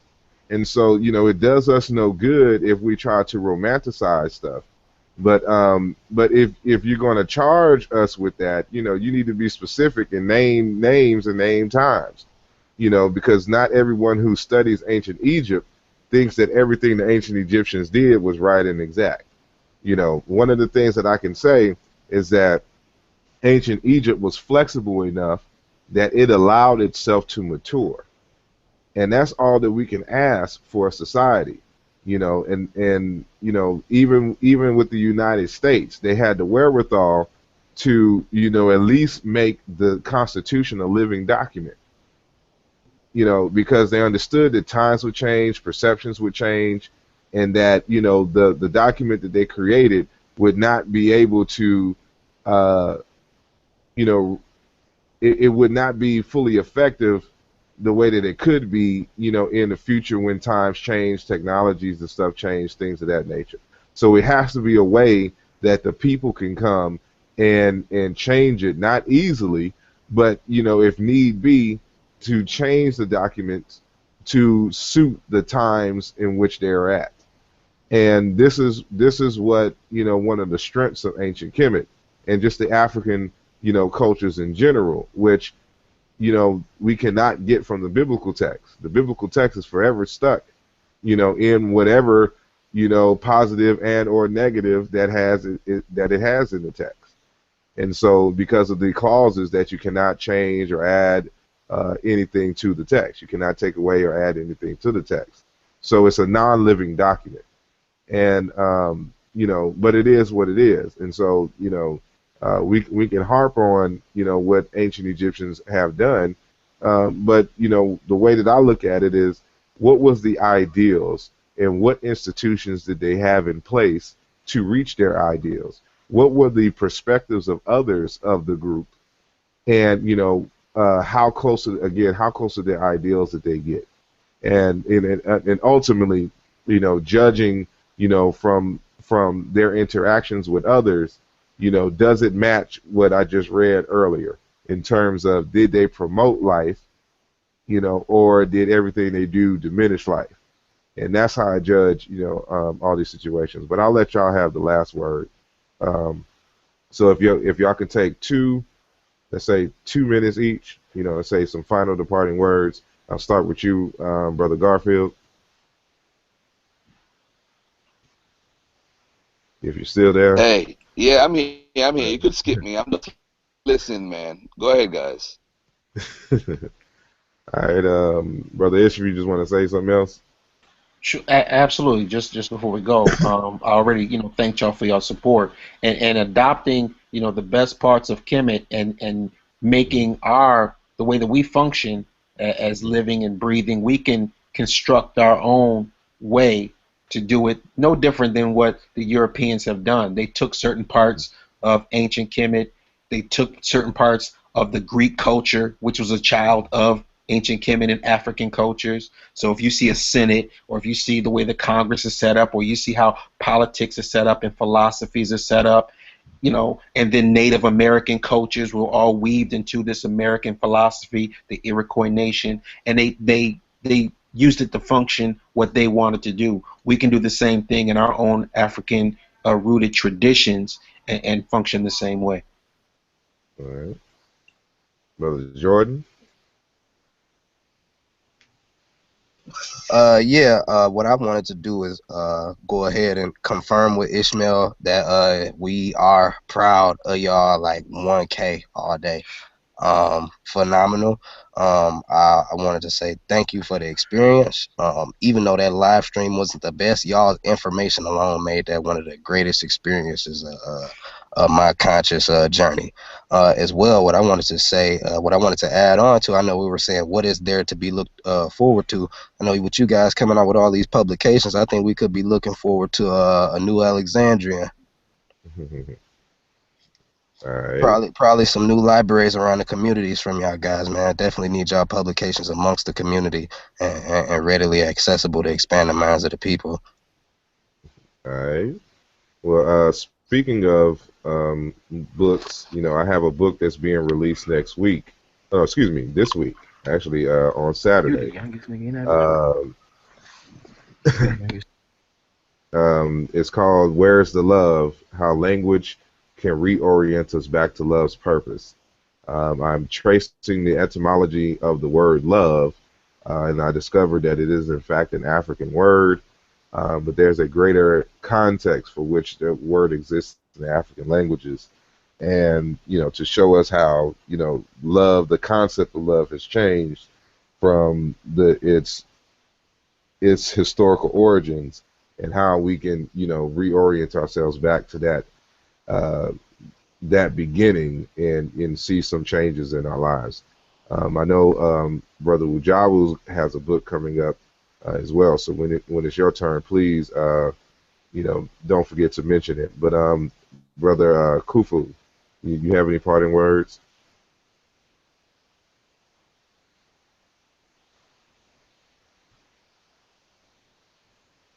Give him some time to unmute his mic if he's still there. If not, then I'll roll to Brother Unk. He probably left. He has these side conversations, all the time. You there, Brother Unk? I guess not. And so, Brother Wujawu, you have the final words. Okay, yeah. Well, first I want to say, as far as the debate, definitely the Amara squad, the Kemetic brothers, everybody really did represent, and I really think it's a win for the community as a whole. Even though I have my hangups about the format and everything, but at the end of the day, when the smoke clears, I definitely think people learned, and I actually see a more of a thirst that's out there, at least from the comments that people are making on Facebook and everything. So it gives an opportunity to actually dig in and feed everyone the information. So that's very, very good. As far as my book, I plan to have it out by the within this month, and it's called A Beginner's Introduction to Meta Nature, the Ancient Egyptian Hieroglyphic System, and it will be a beginner's work for people who are just coming interested in learning Meta Nature, and also people who are maybe intermediate or advanced. They could want to brush up on some fundamentals and everything. So hopefully that'll be out. Right now, it's actually up to 330 pages. It includes a full sign list. It has some exercises. It basically outlines all the fundamentals, the things that you're going to need to advance. And my goal, or what I would like to see, and hopefully work with others on is a full grammar text, and then after that, a more advanced work that will deal with a lot of technical issues with linguistics. So the overall goal is to do what the today's Jews have done with their language of Hebrew and revived it. So hopefully we can work our way to actually reviving it, the Middle Netra, as a classical African language that we can actually speak and everything. So, yeah, that's that. Alrighty, and with that, for those of y'all who are listening and have not done so already, please, like it or dislike it if you dislike the conversation. Also, subscribe, at the bottom. And as far as my book is concerned, you can visit my website at www.asarmhotep.com. Right now, it's on pre-sale. It releases again Saturday. Get it at the pre-sale price. And with that, I appreciate you taking the time of your busy schedule on this weekday to listen to us converse. And we wish you a good night. And we'll see you actually this Sunday. We'll be having a conversation with the University of Kemet Press authors who have written a slew of good books on various different topics, from art to history, on the organization of research teams, and it's these elders have put together a good series of work that is necessary for us to take it to the next level. And so you can find, on my Facebook page, more information about that. Of course, if you are subscribed to me, that information will be shared to you automatically. And so I look forward to y'all joining us this Sunday at 4 o'clock p.m. Eastern Time, with the authors and the publishers of University of Kemet Press. And so with that, I say good night, Hotep, to everyone on the panel, and let's keep the conversation going. All right, peace.